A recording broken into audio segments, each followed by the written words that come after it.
3 days she waited in that frozen station. No food, no shelter, just a promise that never came. Clara Wynne had traveled 2,000 miles to marry a stranger, only to discover she'd been summoned by a desperate child, not the widowed rancher at all. When that little girl finally appeared, breathless and begging, "Can you be my mama?" Clara faced an impossible choice. Walk away from this beautiful mistake, or risk her broken heart one last time. Welcome to their story. Stay until the end and comment your city below so I can see how far this journey has traveled. Now let me take you back to that bitter winter of 1889. The train's whistle cut through the Wyoming wilderness like a knife through silk, sharp, final, and fading fast into nothing. Clara Wynne stood on the platform with her fingers wrapped so tight around her suitcase handle that her knuckles had gone white beneath the torn fabric of her gloves. The leather was split along the seams, exposing raw, reddened skin to the January wind that came howling down from the mountains like something alive and hungry. She was 26 years old, and she was entirely alone. The conductor had already swung back aboard, his face disappearing into the warm glow of the passenger car. Through the frosted windows, Clara could see other travelers settling into their seats, a mother smoothing her daughter's hair, a businessman opening his newspaper, a young couple leaning close and laughing about something private and warm. The train lurched forward with a groan of iron and steam, and then it was moving, picking up speed, carrying all that light and warmth away from her until there was nothing left but the empty tracks stretching into the gray distance and the sound of her own breathing, harsh and quick in the cold.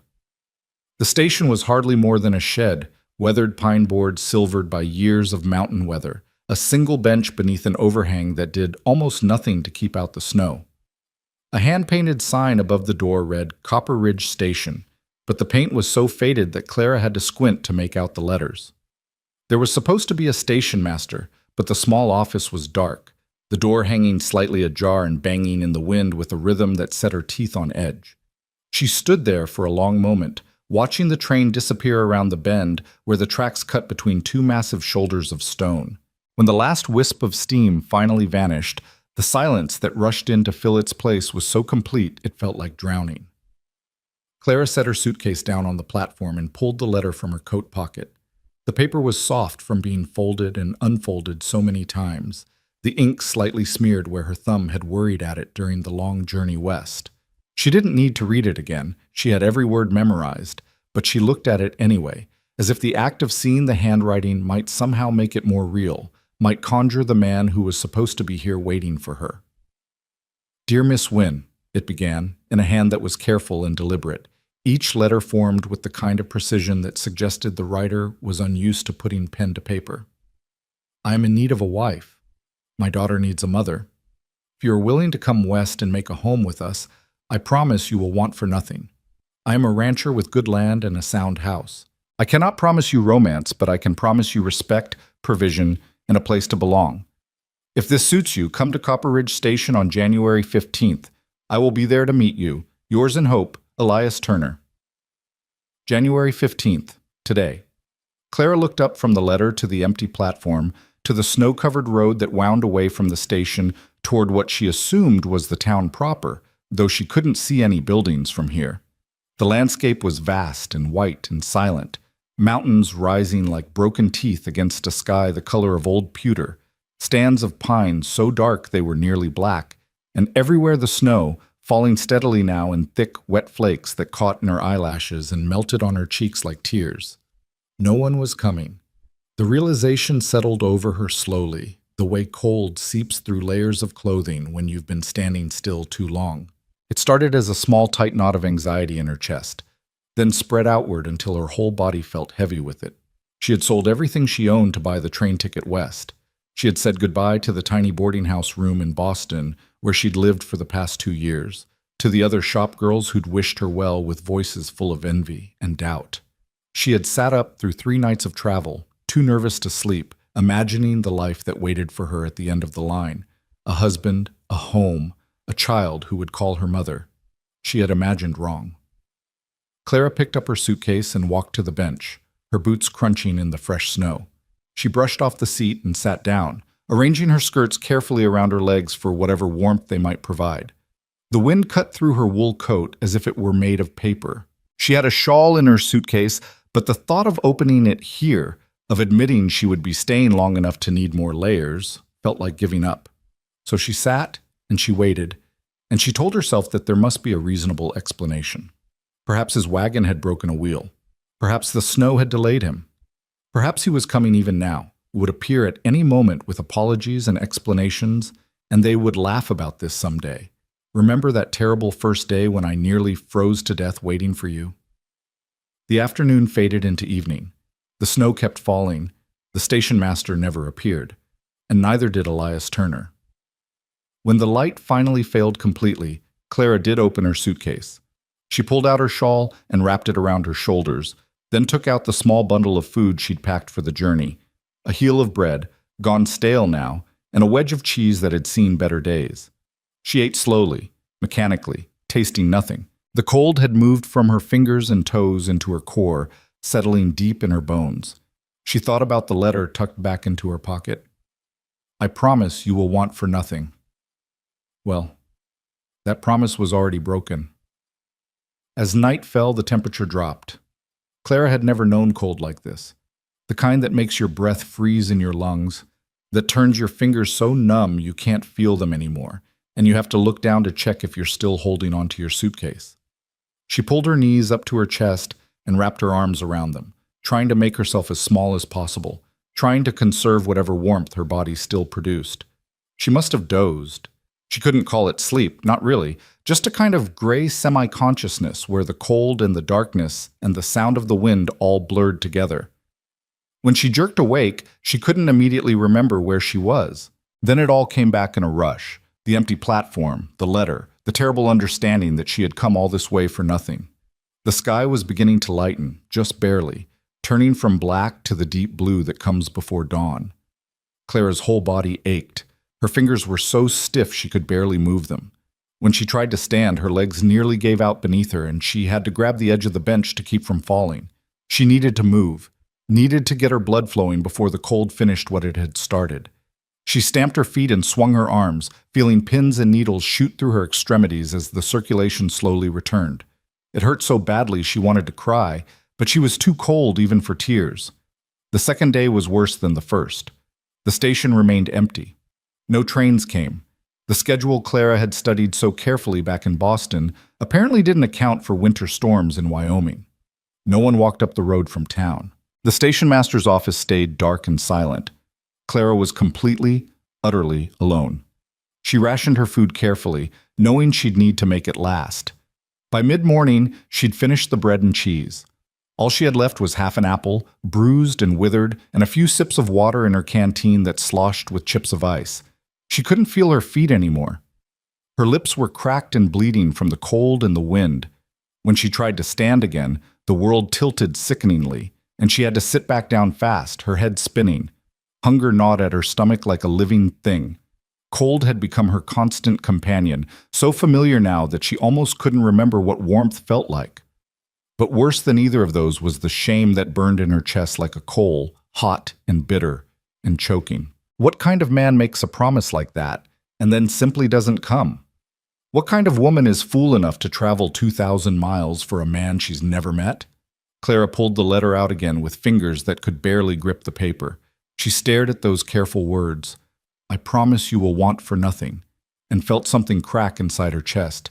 She had wanted so badly to believe in this, needed to believe that somewhere in this vast country there was a place where she belonged, where she was wanted, where she could finally stop being Clara Wynne, the orphan, the shop girl, the woman nobody chose. Maybe he saw my photo and changed his mind, she whispered to the empty air. It was the only explanation that made sense. She'd sent her picture with her letter of acceptance, just as he'd requested. It wasn't a good photograph. She'd paid too much for it at a studio in Boston, sitting rigid and unsmiling while the photographer fussed with his equipment. In the image, she looked severe, with her dark hair pulled back tight and her jaw set and her eyes hollow from too many long shifts at the textile mill. She didn't look like the kind of woman a man would want to marry. She didn't look soft or pretty or gentle. She looked like exactly what she was, someone who had survived but only barely. The wind picked up as the afternoon wore on. driving the snow sideways so it stung Clara's face like needles. She pulled her shawl up over her head and huddled deeper into her coat, but it did no good. The cold was absolute. It swallowed everything: sound, light, hope. By the third day, Clara had stopped expecting anyone to come. She woke, if you could call it waking, to find herself covered in a thin layer of snow, her body so stiff she could barely move. The sun was higher than she'd realized. She must have been unconscious for hours. When she tried to brush the snow away, her hand shook so badly she could barely coordinate her movements. She needed to make a decision. She couldn't stay here forever. Either she needed to try to walk into town, wherever that was, or she needed to accept that she wasn't going to survive this.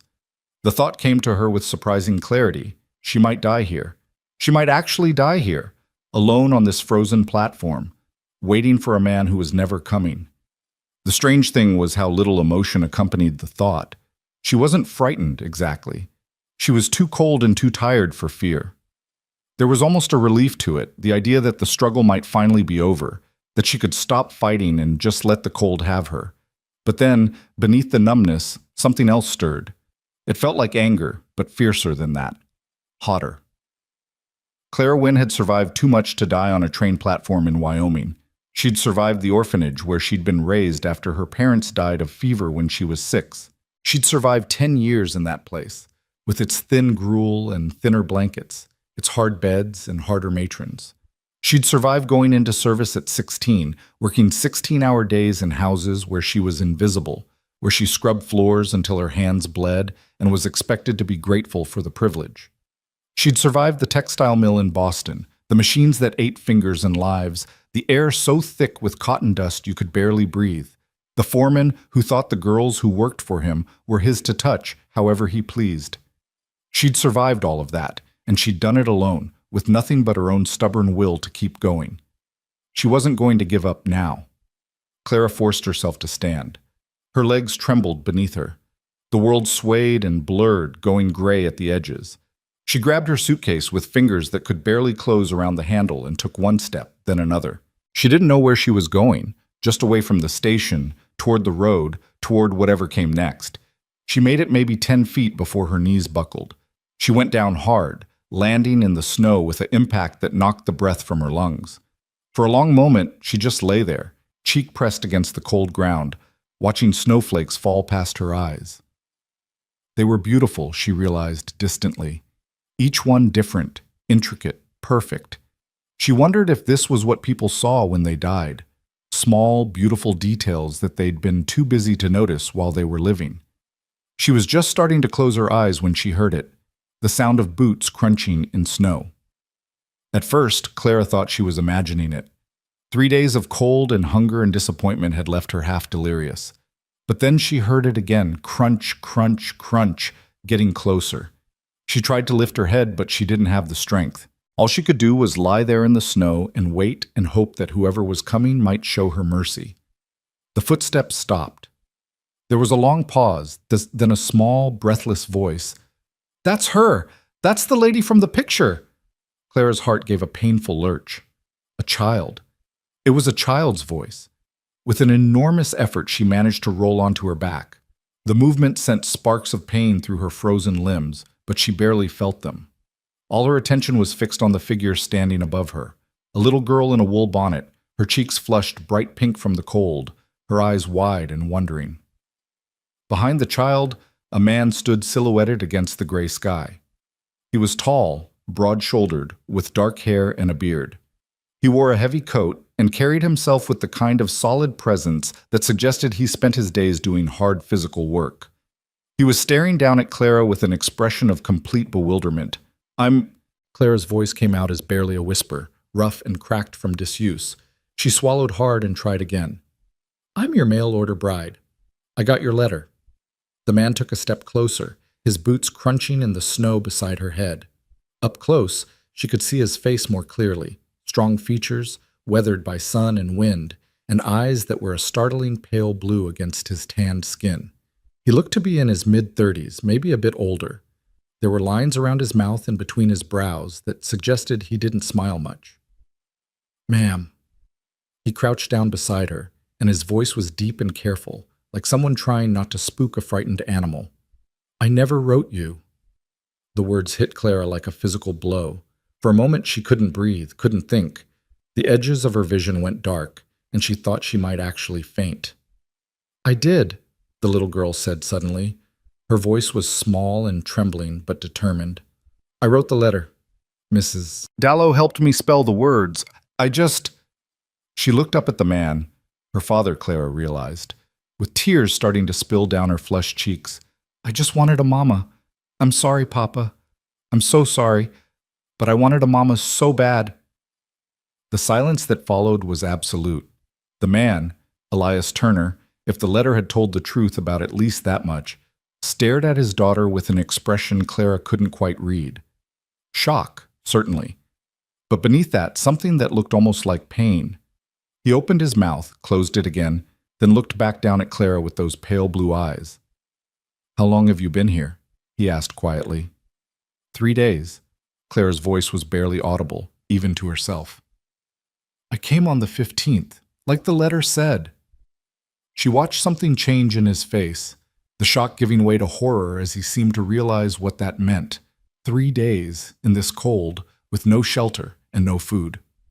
Christ, he breathed. He was already moving, shrugging out of his heavy coat. Mara, run back to the wagon and get the extra blankets. Quick now. The little girl, Mara, didn't move. She was staring at Clara with huge, frightened eyes, tears streaming down her face. Is she going to die? Papa, is she going to die because of what I did? No, Elias said firmly, wrapping his coat around Clara's shoulders. The weight of it was incredible, and the warmth trapped in its folds felt like a miracle. No one's dying. But I need you to run, Mara, fast as you can. Can you do that for me? Mara nodded and took off running, her small figure disappearing around the side of the station building. Elias turned his attention back to Clara, his big hands moving efficiently as he tucked the coat more securely around her. Can you stand? He asked. I'm not sure. I'm going to lift you. Is that all right? Clara nodded. She was too cold and too exhausted to care about propriety anymore. She felt his arms slide beneath her, one under her shoulders, one under her knees, and then she was being lifted as easily as if she weighed nothing at all. Her head lolled against his chest, and she could hear his heartbeat, strong and steady through his shirt. He carried her through the snow, his stride long and sure despite her weight and the uneven ground. Clara tried to stay awake, tried to pay attention to where they were going, but exhaustion was pulling at her like an undertow. The last thing she registered was the sound of a horse snorting and stamping, and Mara's small voice saying, I got the blankets, Papa. And then darkness swallowed her whole. Psha. When Clara woke, she was warm. For a long, disoriented moment, that was the only thing she could process. Warmth. It surrounded her, pressed against her skin, seeped into her bones. After 3 days of cold so profound it had become her entire world, the sensation was almost overwhelming. She couldn't think, couldn't remember where she was or how she'd gotten here. All she could do was lie still and feel the impossible luxury of not being cold. Gradually, other sensations filtered in. She was lying on something soft. A bed, she realized, with a real mattress and clean sheets that smelled faintly of lye soap and lavender. There were blankets piled on top of her, heavy and warm. Somewhere nearby, a fire crackled. She could hear voices, low and concerned. She's been asleep for almost a full day. That was Elias, his deep voice recognizable even though Clara had only heard him speak a few times. I'm worried. Should we send for Doc Morrison? Give her time. A woman's voice, older and firm. Her body's been through hell, from the looks of her. Sleep's probably the best medicine right now. Just keep her warm and get fluids into her when she wakes. But she will wake. This was Mara, her voice high and frightened. Promise she'll wake, Mrs. Dallow. I can't promise anything, child. But she's young, and she's stronger than she looks, or she wouldn't have lasted 3 days in that cold. Have faith. Clara tried to open her eyes, but her lids felt like they were weighted with stones. She managed to make a small sound, more of a whimper than actual speech, and suddenly there were footsteps hurrying toward her. She's waking, Papa! She's waking! A cool hand touched Clara's forehead, then her wrist, checking her pulse. Miss Wynne? Can you hear me? I'm Mrs. Dallow. You're safe now. You're in Elias Turner's home." This time, Clara managed to get her eyes open. The light was dim, just the glow from a fireplace, but it still made her squint. Shapes gradually resolved into people.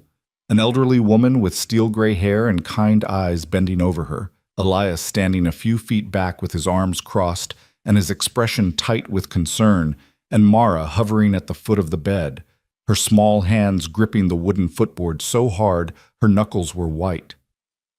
"Water," Clara croaked. "Of course." Mrs. Dallow turned to Elias. "Get that pitcher from the kitchen and bring a cup." He left immediately, his heavy footsteps receding. Mrs. Dallow helped Clara sit up, propping pillows behind her back. The movement made Clara's head swim, but it wasn't as bad as she'd feared. She was weak, certainly, but not as devastatingly so as she'd been on the platform. Elias returned with a pottery pitcher and a cup. He poured carefully, his large hands surprisingly deft, then held the cup while Clara drank. The water was cool and clean, and it was the most delicious thing she'd ever tasted. She drank 3 cups before she finally sat back against the pillows, exhausted by even that small effort. "Better?" Mrs. Dallow asked. Clara nodded. Her throat was less raw now, and her head was clearing. She looked around the room properly for the first time. It was small but clean, with log walls chinked with mud and whitewash. The furniture was simple but well made: a dresser, a rocking chair, a small table beside the bed. There were curtains on the single window and a braided rug on the floor. Everything spoke of careful attention, of someone who took pride in their home even if they didn't have much. "Where am I?" Clara asked. "My house," Elias said. "About 3 miles from the station. I'm sorry it took me so long to find you. If I'd known—" He trailed off, his jaw working. Clara could see the guilt in his face, the weight of it. "It wasn't your fault," she said quietly. Then she looked at Mara, who was still gripping the footboard and watching Clara with huge, terrified eyes. "It wasn't hers, either." Mara's face crumpled. "But I lied. I forged Papa's name. I made you come all this way, and you almost died, and it's all my fault." "Mara," Elias said, not unkindly, "that's enough." But Clara shook her head. "Come here," she said to the girl. Mara hesitated, then slowly walked around the side of the bed. Up close, Clara could see that she was maybe 7 or 8 years old, with her father's pale blue eyes and dark hair that hung in 2 braids down her back. She was small for her age, thin in a way that suggested she'd had a hard winter, or maybe several of them. "I'm not angry with you," Clara said. "Do you understand? I'm not angry." "But you should be," Mara whispered. "You should hate me." "I don't hate you. I could never hate someone brave enough to do what you did." Clara reached out and took one of Mara's small hands in hers. "You wanted a mother so badly that you were willing to write to a complete stranger and ask her to come here. That takes courage. It was wrong to lie to your father, yes, but I understand why you did it." Tears spilled down Mara's cheeks. "Do you really?" "I do. Because I know what it's like to want something so much it hurts, to want a family, a home, a place where you belong." Clara's voice was soft, but there was steel underneath it. "That's why I came. Not because I believed in your father's letter. I didn't even know him. I came because I wanted the same things you do. So if you're brave enough to ask for what you need, I can be brave enough to forgive you for how you asked." Mara threw herself forward, wrapping her thin arms around Clara's neck and sobbing into her shoulder. Clara held her, stroking her hair, and felt something crack open in her chest. Not breaking, but opening, like a door long closed, finally swinging wide. Over Mara's head, Clara met Elias's eyes. He was staring at her with an expression she couldn't quite read. Surprise, maybe, or gratitude, or something else entirely. After a moment, he looked away, his jaw tight. Mrs. Dallow cleared her throat. "Well," she said briskly, "I'd say that's enough excitement for one day. Miss Wynne needs rest, and this child needs supper." She gently detached Mara from Clara and steered her toward the door. "Come on, little one. Let's see what we can make of those potatoes in the kitchen." Mara went reluctantly, looking back over her shoulder at Clara, until Mrs. Dallow guided her out and closed the door behind them. Clara was left alone with Elias. The silence stretched between them, awkward and heavy. Clara studied him more carefully now that she was conscious and coherent. He was a good-looking man, she supposed, in a rough sort of way, all hard edges and calloused hands and eyes that had seen their share of trouble. There was a scar along his left temple, faded with age. He held himself like someone accustomed to hard work, to long days and little rest. "I don't know what to say to you," he finally admitted. "I don't know how to make this right." "You can start by telling me the truth," Clara said. "Did you know that she'd written the letter?" "No." The word was firm, immediate. "I had no idea. I swear it. If I'd known, I would have— Christ, I don't know what I would have done, but I never would have let you come all this way for nothing." Clara believed him. She could hear the honesty in his voice, see it in the set of his shoulders. "How did she even do it?" she asked. "A child that young, she can't have known how to arrange something like that." Elias sighed and pulled the rocking chair closer to the bed, sitting down heavily. "Mrs. Dallow has a catalog, one of those matrimonial periodicals where people advertise for spouses. Mara must have found your ad in there. She convinced Mrs. Dallow to help her write the letter, told her I'd agreed to it. I didn't know until today, when Mrs. Dallow came to me confused about why I hadn't gone to meet you at the station. And when you went to the station, I was already half frozen." "Yes." Clara was quiet for a moment, processing all of this. The sheer audacity of it, a 7-year-old child orchestrating a mail-order marriage because she was lonely. It should have made her angry. Instead, she felt a strange sort of admiration. "She must miss her mother very much," Clara said softly. Something shuddered in Elias's face. "My wife died 2 years ago. Fever. Mara was only 5. I'm sorry." "So am I." He was quiet for a long moment, staring at his hands. "I've tried to be both parents to her. I've tried to be enough. But I'm not a soft man, Miss Wynne. I don't know how to braid hair or tell bedtime stories or any of the things my wife used to do. I work from sunup to sundown just to keep this place running, and at the end of the day I'm so tired I can barely speak. Mara deserves better than what I can give her." There was such raw pain in his voice that Clara felt something twist in her chest. She wanted to reach out to him, to offer comfort, but she didn't know him well enough for that. They were strangers, after all, no matter what his daughter might have hoped. "What happens now?" she asked instead. Elias looked up at her, and for the first time she saw real uncertainty in his face. "I don't know. I suppose that depends on you." "What do you mean?" "You came here expecting to become a wife and mother. I can't offer you that. I won't marry a woman I just met out of obligation. But I can offer you a roof over your head, at least until you're well enough to travel. And if you need help getting back east or finding work somewhere nearby, I'll do what I can to assist you." He paused, then added quietly, "It's the least I can do after what you've been through." Clara listened to this little speech with growing frustration. He was being reasonable, even generous, but there was something about the careful distance in his tone that grated on her, as if she were a problem to be solved, a debt to be paid. As if the 3 days she'd spent freezing on that platform were just an unfortunate accident that could be tidied up with a few practical arrangements. "I see," she said coolly. "So you're offering me charity?" Elias frowned. "I'm offering you help." "It's the same thing." Clara sat up straighter, ignoring the way the room tilted slightly. "I came here because I was promised something. I was promised a home, a family, a place where I belonged. I didn't come here to be someone's obligation or someone's burden. I came here hoping for a life." I understand that, but do you?"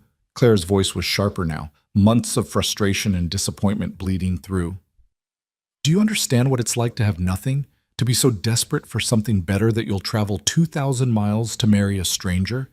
To risk everything on the hope that maybe, just maybe, someone out there wants you?"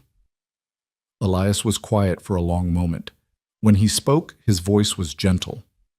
"No, I don't understand that, but I do understand that you're angry, and you have every right to be. I don't know what you want from me, Miss Wynne." Clara didn't know either. That was the problem. She didn't know what she wanted, what she expected, what she should even ask for. All she knew was that she'd come so far, survived so much, and now she was being offered a temporary bed and bus fare home, like some kind of consolation prize. She was tired.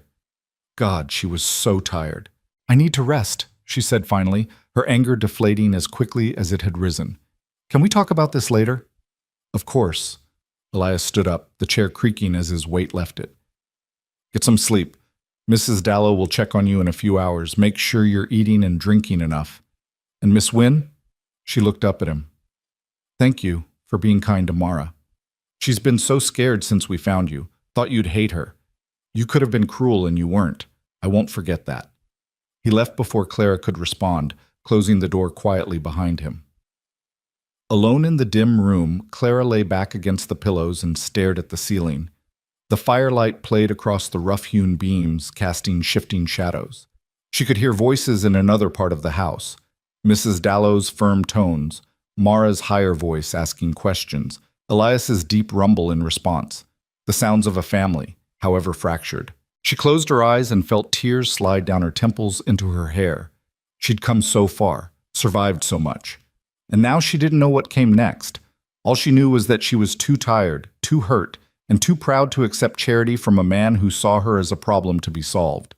Tomorrow, she decided. Tomorrow she would figure out what to do. Tonight, she would just sleep. Clara woke to the smell of coffee and something baking, bread maybe, or biscuits. For a moment she lay still with her eyes closed, listening to the sounds of morning filtering through the door. Water being poured, the clank of a pot on the stove, footsteps moving back and forth across what she assumed was the kitchen. And underneath it all, voices. Papa, is she awake yet? That was Mara, speaking in a whisper that was somehow louder than if she'd used her normal voice. Not yet. Let her sleep, little one. She needs it. Elias sounded tired, like he hadn't slept much himself. But what if she leaves? What if she wakes up and decides to go back east and we never see her again? There was a pause, the kind that suggested Elias was choosing his words carefully. Then that's her choice to make. We can't force her to stay, Mara. What you did, writing that letter, it wasn't right. You understand that, don't you? I know. Mara's voice was small and miserable. I thought if she came here and met us, she'd want to stay. I thought maybe she'd love us. Claire's chest tightened. She opened her eyes and stared at the ceiling beams, listening. Love doesn't work that way, Elias said gently. It takes time. Trust. You can't trick someone into loving you, sweetheart. It has to grow natural, like plants in a garden. You have to tend it careful and give it time to put down roots. But you loved Mama right away. You told me once that you knew the first time you saw her that you'd marry her. That was different. How? Another pause, longer this time. When Elias spoke again, his voice was rough. Your mama and I met at a church social. She was singing with the choir, and I couldn't take my eyes off her. After the service, I worked up the courage to introduce myself, and we talked for hours. She was the kindest, warmest person I'd ever met. Everything about her was light and laughter and joy. She made me want to be a better man. He stopped, and Clara heard him take a shaky breath. But even then, even feeling what I felt, I courted her proper. I took my time. I let her get to know me, and I got to know her. It was 6 months before I asked her to marry me. And she said yes right away. She did, but that was because we'd built something real between us. That's what I'm trying to tell you, Mara. You can't rush these things. You can't force them. Mara was quiet for a long moment. Then, in a very small voice, she said, Do you think you'll ever love someone like that again? The silence that followed was so complete that Clara held her breath, straining to hear. I don't know, Elias finally said, and his voice was so sad it made Clara's throat ache. I don't know if I have that in me anymore. Clara heard footsteps moving away, then the sound of the front door opening and closing. Through the window beside her bed, she could see Elias crossing the yard toward the barn, his shoulders hunched against the cold morning air. She sat up slowly, testing her body's response. She was still weak, still sore, but the bone-deep exhaustion had lifted. Her head was clear, and the trembling that had plagued her limbs was gone. She pushed back the covers and swung her legs over the side of the bed, waiting a moment to make sure the room wouldn't spin. Someone had left clean clothes folded on the dresser, a simple brown dress, woolen stockings, and undergarments. They weren't hers. which meant they must have belonged to Elias's wife. The thought should have felt strange, wearing a dead woman's clothes, but Clara had worn hand-me-downs her entire life. At least these fit properly. She dressed slowly, her fingers still a bit clumsy with the buttons, then braided her dark hair and pinned it up. There was a small mirror above the dresser, and she studied her reflection critically. She looked terrible, pale and hollow-eyed, with chapped lips and bruises under her eyes from exhaustion. But she was alive, and she was standing, and that was more than she'd managed 3 days ago. When she opened the bedroom door, she found Mara sitting on the floor just outside, her back against the wall and her knees drawn up to her chest. The girl jumped to her feet the moment she saw Clara, her eyes wide. "You're awake! Are you feeling better? Do you need anything? Water? Food? Papa made biscuits, and there's honey, and—" "Mara." Clara held up a hand, but she was smiling. "Breathe, I'm fine. Or at least I'm much better than I was." Mara's whole body seemed to sag with relief. "I was so worried. I've been sitting here since dawn, waiting to hear you moving around." "Your father didn't tell you to let me sleep?" "He did, but I wanted to be here when you woke up. I wanted to—" She trailed off, suddenly shy. "I wanted to make sure you were really all right." Clara crouched down so she was at eye level with the girl. "I'm really all right, thanks to you and your father. And Mrs. Dallow, she's the one who knew what to do."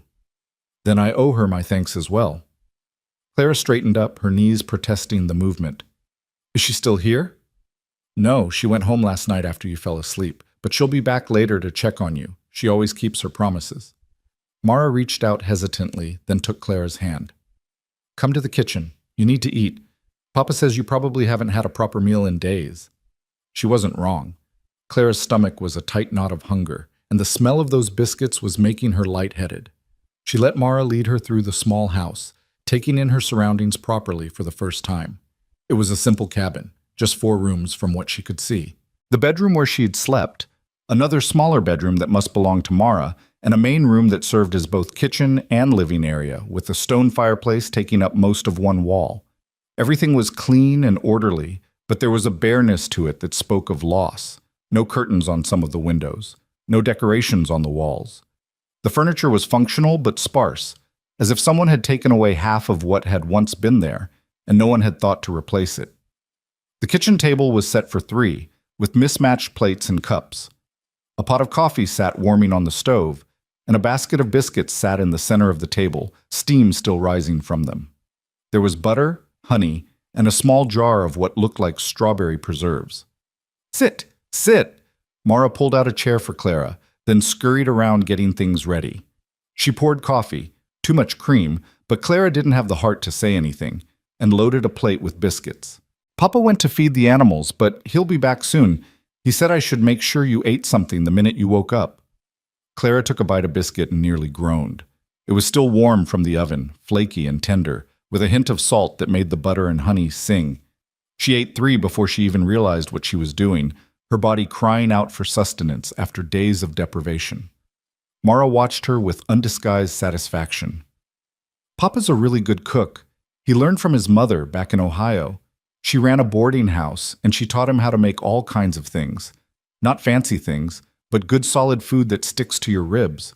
That's what he always says, stick to your ribs." "It's delicious," Clara said honestly.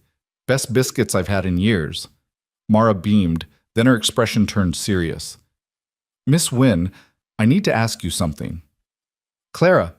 You can call me Clara." "Clara," Mara repeated, testing the name. "Are you going to leave? Papa said it's your choice, but I need to know. Because if you're going to go, I'd rather know now, so I don't start hoping too much." Clara set down her coffee cup and looked at the girl across from her. Mara was trying so hard to be brave, to act grown up, but she was just a child. A lonely, grieving child who'd been desperate enough to forge a letter and lie to the adults in her life because she wanted a mother so badly. "I don't know yet," Clara said, choosing honesty over comfort. "I need to think. I need to understand what I'd be staying for, if I stayed."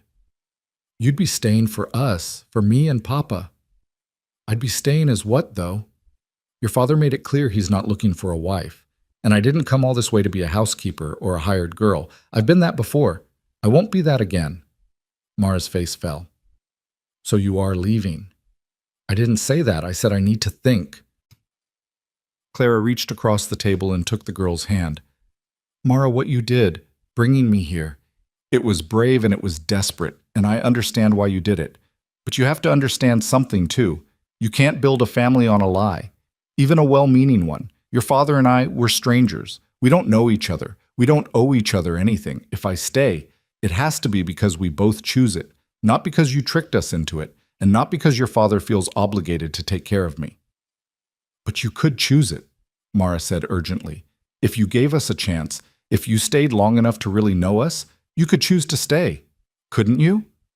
Before Clara could answer, the front door opened and Elias stepped inside, bringing a gust of cold air with him.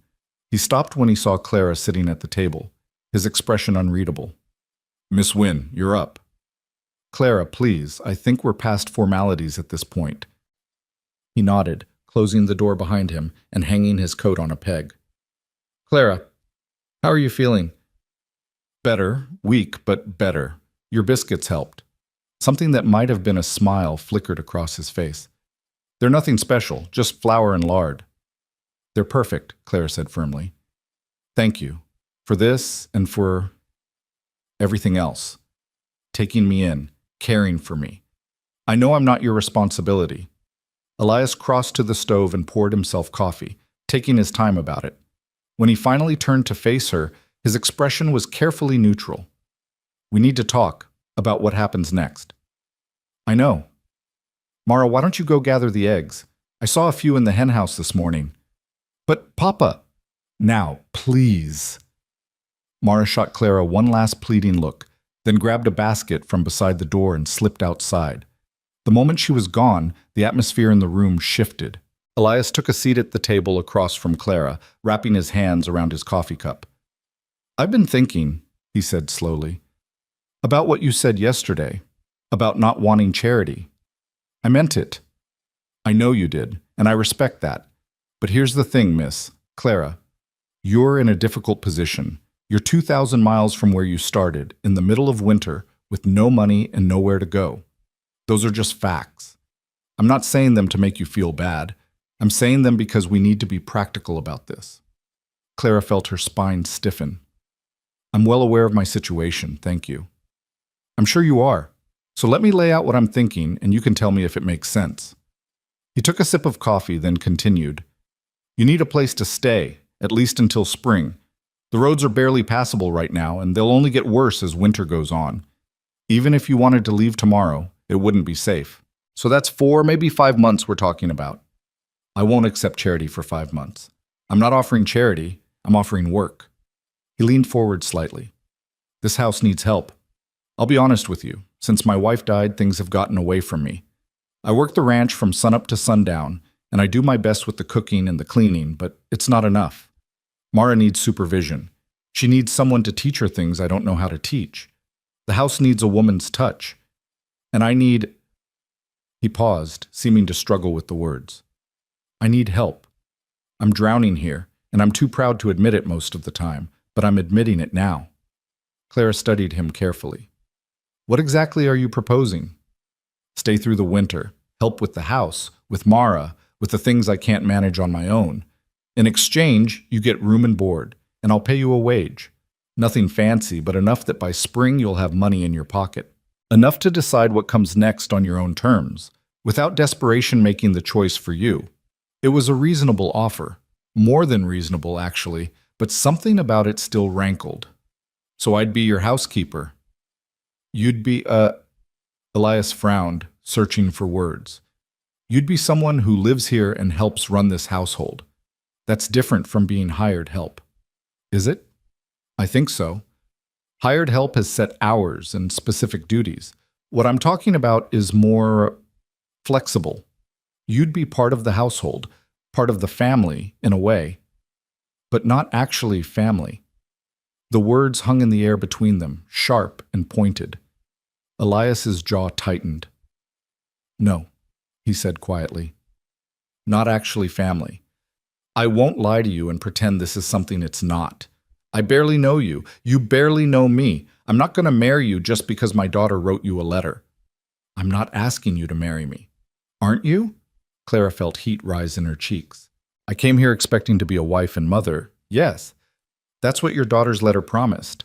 But I'm not some desperate woman who'll throw herself at the first man who shows her kindness. I have some pride left, Mr. Turner.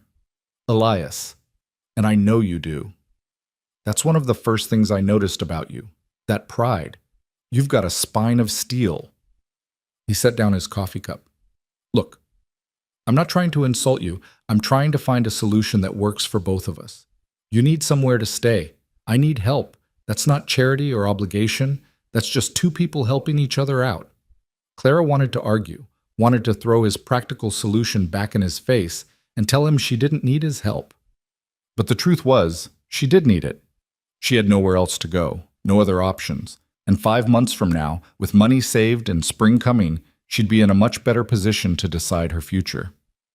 What about Mara? She asked. She's not going to understand that this is temporary. She's going to think I'm staying forever. I'll make sure she understands. Will she, though? She's a child who wants a mother so badly she committed fraud to get one. Do you really think you can make her understand that I'm just here as paid help? Elias rubbed a hand over his face, suddenly looking exhausted. I don't know. Probably not. But what's the alternative? Send you back east with nothing? Let you starve or freeze because my daughter made a mistake? You keep calling it a mistake, but maybe it wasn't. The words were out before Clara could stop them. Elias looked at her sharply. What do you mean? I mean, maybe Mara saw something you couldn't. Maybe she knew that this house needs more than just a housekeeper. Maybe she knew that you need more than that. Clara's heart was pounding now, but she pushed on. You said your wife died 2 years ago. That's a long time to be alone. To raise a daughter by yourself in this wilderness. Maybe Mara thought you deserved someone to share the burden with. I don't need... Everyone needs someone, Clara interrupted. That's not weakness. That's just being human. They stared at each other across the table, the air between them charged with something Clara couldn't quite name. Elias looked like he wanted to argue, to deny what she'd said, but something held him back. Finally, he said, So what do you want? What would make this work for you? Clara thought about it. What did she want? Not charity, certainly, not to be treated like hired help, but not to force herself into a family that didn't really want her either. I want to be honest, she said slowly. I want us to be honest with each other. No pretending this is something it's not, but no pretending it's less than it is either. If I stay, I'll help with the house, and I'll help with Mara because that's what needs doing. But I won't be invisible. I won't be someone you barely acknowledge except when you need something. I lived that way for too many years. I won't do it again. Fair enough. And I want you to tell Mara the truth. Not a lie about me being permanent, but not a lie about me being temporary either. Tell her that we're all figuring this out together. Tell her that I'm staying for the winter and we'll see what happens after that. Elias nodded slowly. I can do that. And one more thing. Clara took a deep breath. If I'm going to stay here, if I'm going to help raise your daughter and run your household, then I need you to treat me like I matter. Like my opinion counts for something. I'm not asking to make all the decisions, but I'm not going to be shut out of them either. For a long moment, Elias just looked at her. Then to Clara's surprise, he held out his hand across the table. Deal, he said. Clara took his hand. His grip was firm and calloused, warm despite the cold morning. They shook once, formally, sealing the agreement. The door burst open and Mara tumbled inside, her basket full of eggs. Did you decide? Is she staying? Papa, is she staying? Elias released Clara's hand and turned to his daughter. She's staying through the winter. After that, we'll see. Mara's face split into a grin so wide it seemed to light up the entire room. She set down her basket and threw her arms around Clara's neck, nearly knocking her out of her chair. Thank you, thank you, thank you. I promise I'll be good. I promise I won't cause any trouble. I'll do whatever you say, and I'll help with everything, and... Mara, Clara gently disentangled herself from the girl's embrace. Listen to me. This is just for the winter. Do you understand? I'm not promising to stay forever. Some of the light dimmed in Mara's eyes, but she nodded. But you're staying now. That's what matters. And maybe by spring you'll want to stay longer. Maybe, Clara said, though she tried to keep her tone neutral. But no promises. No promises? Mara repeated. Then she grinned again. But that means there's a chance, right? If you're not promising to leave, that means there's a chance you'll stay. Clara looked at Elias helplessly, but he just shrugged, a hint of amusement in his eyes. She's not wrong, he said. That's exactly what it means. You're not helping. Wasn't trying to. He stood up and carried his cup to the wash basin. I've got work to do. Fences need mending before the next storm hits. Mara, you help Clara get settled. Show her where everything is. Help her understand how we do things around here. I will. Come on, Clara. I'll show you everything. The hen house and the root cellar and the barn and... Maybe start with the inside of the house, Elias suggested dryly. It's freezing out there, and Clara's still recovering. Oh, right. Mara grabbed Clara's hand. Come on, I'll show you where we keep everything. And I'll tell you about all the chores and what Papa likes for dinner and how he takes his coffee and... Clara let herself be pulled to her feet, Mara chattering a mile a minute. As they moved into the other room, Clara glanced back at Elias. He was standing at the window, looking out at the snow-covered yard, his expression unreadable. She wondered what he was thinking, whether he regretted his offer, whether he was already regretting letting a stranger into his home, into his daughter's life. But then he turned and caught her looking, and something softened in his face. He nodded once, a small gesture of acknowledgement, and Clara found herself nodding back. It wasn't much. It wasn't a promise or a declaration, but it was a beginning, and for now, that would have to be enough. The rest of the day passed in a blur of activity. Mara took her job as guide very seriously, showing Clara every corner of the house and explaining how everything worked with the kind of detail that only a child could muster. The root cellar was here stocked with potatoes and carrots and turnips. The woodpile was there, and you had to make sure to bring in enough each night to keep the fire going. The hen house had 6 chickens. Mara had named them all, and they usually laid 4 or 5 eggs a day. The barn had 2 horses, 3 cows, and a goat that Mara swore was the most stubborn animal in Wyoming. Papa says she's got more opinions than sense, Mara explained seriously. But I think she's just particular. She doesn't like men much. Maybe she'll like you better. Clara found herself charmed despite herself. Mara was bright and earnest and so hungry for attention that it made Clara's heart ache. How long had this child been essentially raising herself while her father worked himself to exhaustion? By midday, Clara was exhausted again. Her body wasn't ready for this much activity after 3 days of exposure and near starvation. Mara noticed immediately. You're pale. Papa said you have to rest when you get tired. Come on, you should lie down. I'm fine. Just need a moment. You're not fine, you're wobbling. Mara took Clara's arm with surprising firmness. Papa said I'm in charge of making sure you rest, and that means I'm in charge. So come on. Clara let herself be led back to the bedroom and tucked into bed like a child. Mara pulled the blankets up to her chin and then sat down on the edge of the mattress, her small face serious. Can I ask you something? Mara said. Of course. Why did you answer the letter, the one I wrote? She twisted her fingers together nervously. I mean, you must have had other choices. You're pretty, and you seem nice, and you know how to do things. You could have married someone closer to where you lived. Why come all the way out here to Wyoming? Clara was quiet for a moment, considering how to answer. She could give Mara a sanitized version of the truth, something comfortable and easy to digest. But she'd promised Elias she would be honest, and that had to extend to his daughter too. I answered the letter because I was desperate, Clara said finally. I was living in Boston, working in a textile mill. Do you know what that is? Mara shook her head. It's a factory where they make cloth. Big machines that are very loud and very dangerous. The air is full of cotton dust that gets in your lungs and makes you sick. The work is hard and the pay is terrible, and the men who run the place treat the workers like we're not even human. Clara stared at the ceiling, remembering. I'd been there for 3 years. Every day I'd go to work and I'd think, this is killing me. Slowly but surely, this place is killing me. But I didn't have anywhere else to go. No family. No skills beyond what I'd learned in service. No way out. That sounds awful, Mara whispered. It was. And then one day I was walking home from the mill, and I passed a shop that sold newspapers and magazines. There was one in the window, a matrimonial periodical, I'd seen them before but never paid attention. This time, though, I stopped and looked. And I thought, what if that's my way out? What if somewhere in there is a man who needs a wife and doesn't care that I'm nobody special? You are special, Mara said fiercely.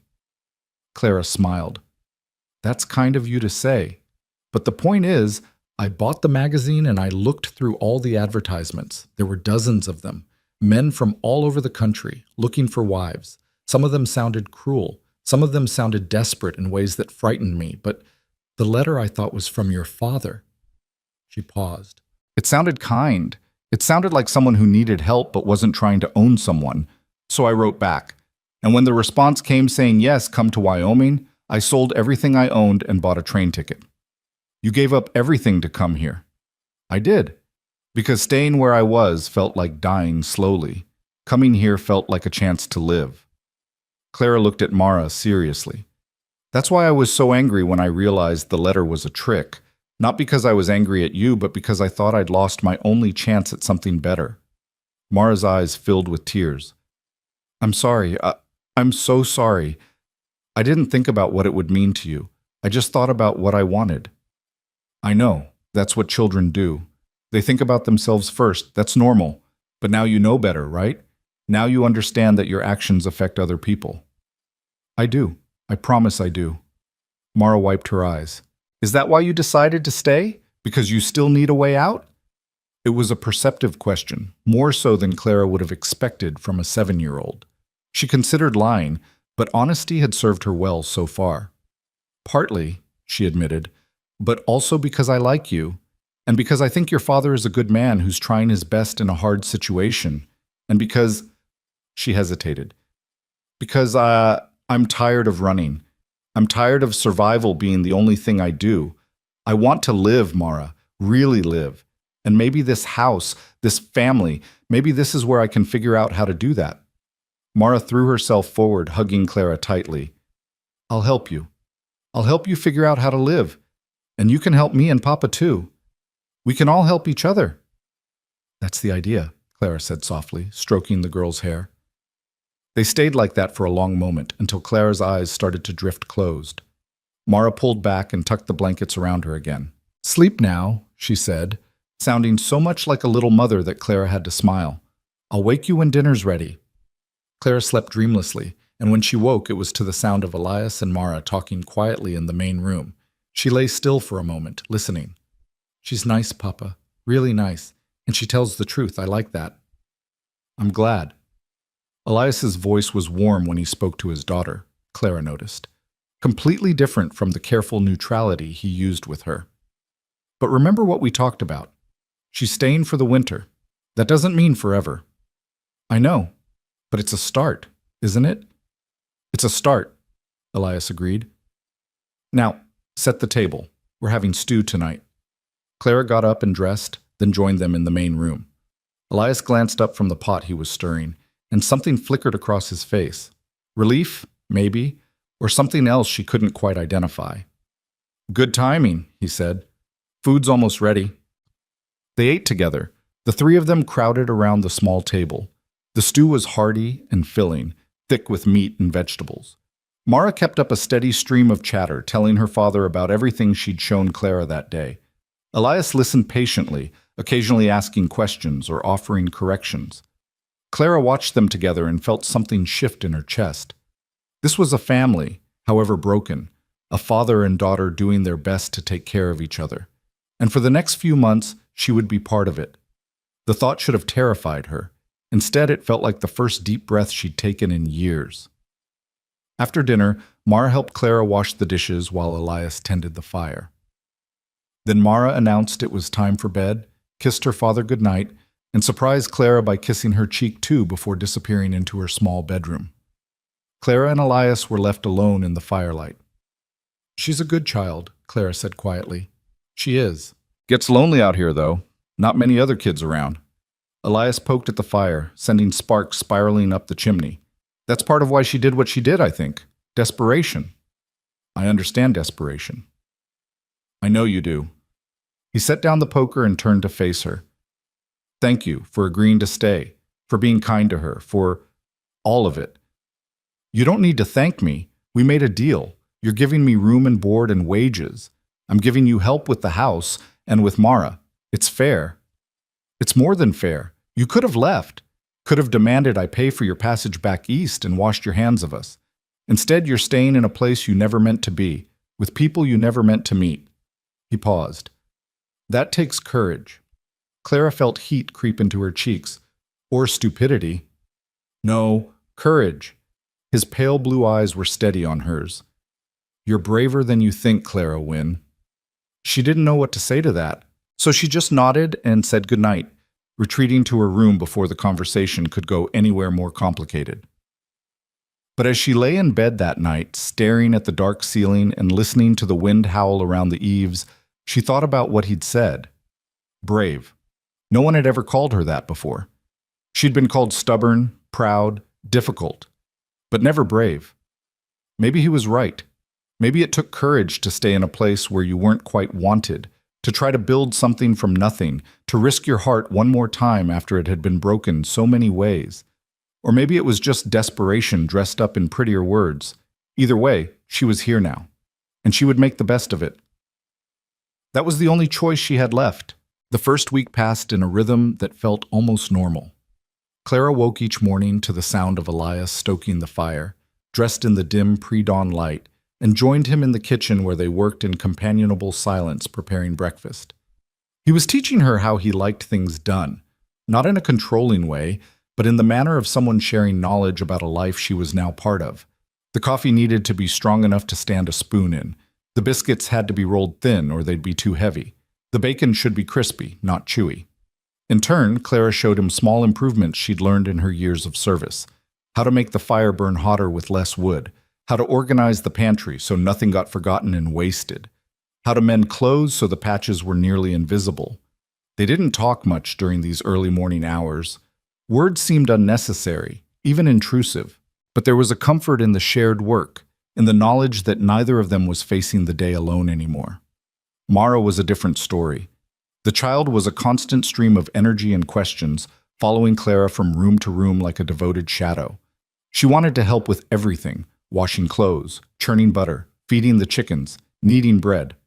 Half the time her help made tasks take twice as long, but Clara found she didn't mind. There was something healing about the girl's eager affection, about the way she looked at Clara like she hung the moon. "Can you teach me how to braid hair like yours?" Mara asked one morning as Clara was pinning up her own hair. "Mama used to do mine in braids, but Papa doesn't know how. He just ties it back with a ribbon." Clara's hands stilled. This was the first time Mara had mentioned her mother directly. "I'd be happy to teach you. Come here." Mara climbed onto the chair, sitting very still while Clara gently brushed out her dark hair. It was soft and fine, the same color as Elias's. Clara divided it into sections and began to plait, her fingers working automatically while Mara chattered about the chickens and whether they could get a cat to keep the mice out of the grain stores. "Your hair is beautiful," Clara said softly. "Your mother must have loved brushing it." "She did. Every night before bed, she'd brush it 100 strokes and sing to me." Mara's voice went quiet. "I can't remember all the songs anymore, just pieces of them. That makes me sad." Clara's throat tightened. "What was she like? Your mother?" "She was warm. That's what I remember most. She was always warm, even in winter, and she smelled like bread and roses. And when she laughed, it sounded like bells." Mara twisted around to look at Clara. "Do you think she'd be mad at me for writing that letter and tricking Papa?" "I think she'd understand," Clara said carefully. "I think she'd see that you were lonely and hurting, and she'd want you to be happy." "Do you think she'd like you?" The question caught Clara off guard. She finished the second braid and tied it off with a ribbon before answering. "I don't know. I hope so. I think she would. Papa says Mama liked people who worked hard and spoke their mind and didn't give up easy. That's you." Mara hopped off the chair and examined her braids in the small mirror on the wall. "Perfect. Can you teach me how to do this myself?" "It takes practice, but yes. We'll work on it every day until you get it." Mara threw her arms around Clara's waist. "You're the best. I'm so glad you came here."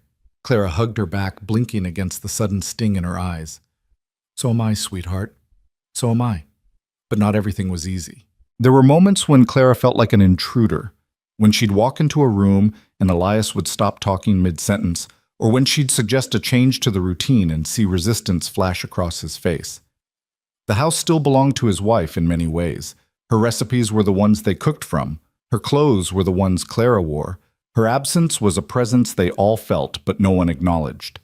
2 weeks into her stay, Clara was going through the linens and found a trunk in the back of the storage closet. Inside were more of the wife's things: dresses, shawls, a sewing basket, and at the bottom, wrapped in tissue paper, a wedding dress of white muslin with delicate embroidery at the collar and cuffs. She was holding it up to the light, admiring the fine stitching, when Elias walked in. He stopped dead in the doorway. The color drained from his face. "What are you doing?" His voice was so sharp that Clara nearly dropped the dress. "I was organizing the linens. I found this trunk and I thought, you thought you'd go through my wife's things?" He crossed the room in 3 strides and took the dress from her hands, his movements jerky and rough. "These are private. You had no right." Clara felt her own temper flare. "I wasn't prying. I was trying to organize the house like you asked me to. How was I supposed to know which trunks were off limits when you never told me?" "You should have asked." "About every single item in this house? Every drawer and closet and trunk? Should I ask permission to breathe too, or is that allowed without consultation?" They stared at each other, both breathing hard. Elias's jaw was clenched so tight Clara could see the muscle jumping. His hands were white-knuckled around the wedding dress. "I'm sorry," Clara said finally, forcing her voice to soften. "I should have been more careful. I wasn't trying to invade her memory or disrespect her. I was just trying to help." Some of the tension went out of Elias's shoulders. He looked down at the dress in his hands, and his expression crumpled for just a moment before he got it under control again. "No, I'm sorry. I shouldn't have snapped at you like that. It's just—" He trailed off, carefully refolding the dress and placing it back in the trunk. "It's been 2 years, and sometimes it still feels like yesterday. I'll be going about my day, feeling almost normal, and then I'll see something of hers or smell something that reminds me of her, and it all comes crashing back." "You loved her very much." "I did. She was everything good in my life. When she died, it felt like all the light went out of the world." He closed the trunk and sat down on it, his hands dangling between his knees. "I know I need to let go. I know I need to move forward, but I don't know how. And having you here, wearing her clothes, sleeping in her bed, doing the things she used to do, it helps and it hurts at the same time." Clara lowered herself to sit beside him, careful to leave space between them. "I can't replace her. I wouldn't want to even if I could, but I can be here. I can help you and Mara build something new, not instead of what you had, but alongside it." "Is that possible? To build something new without forgetting what came before?" "I think it has to be.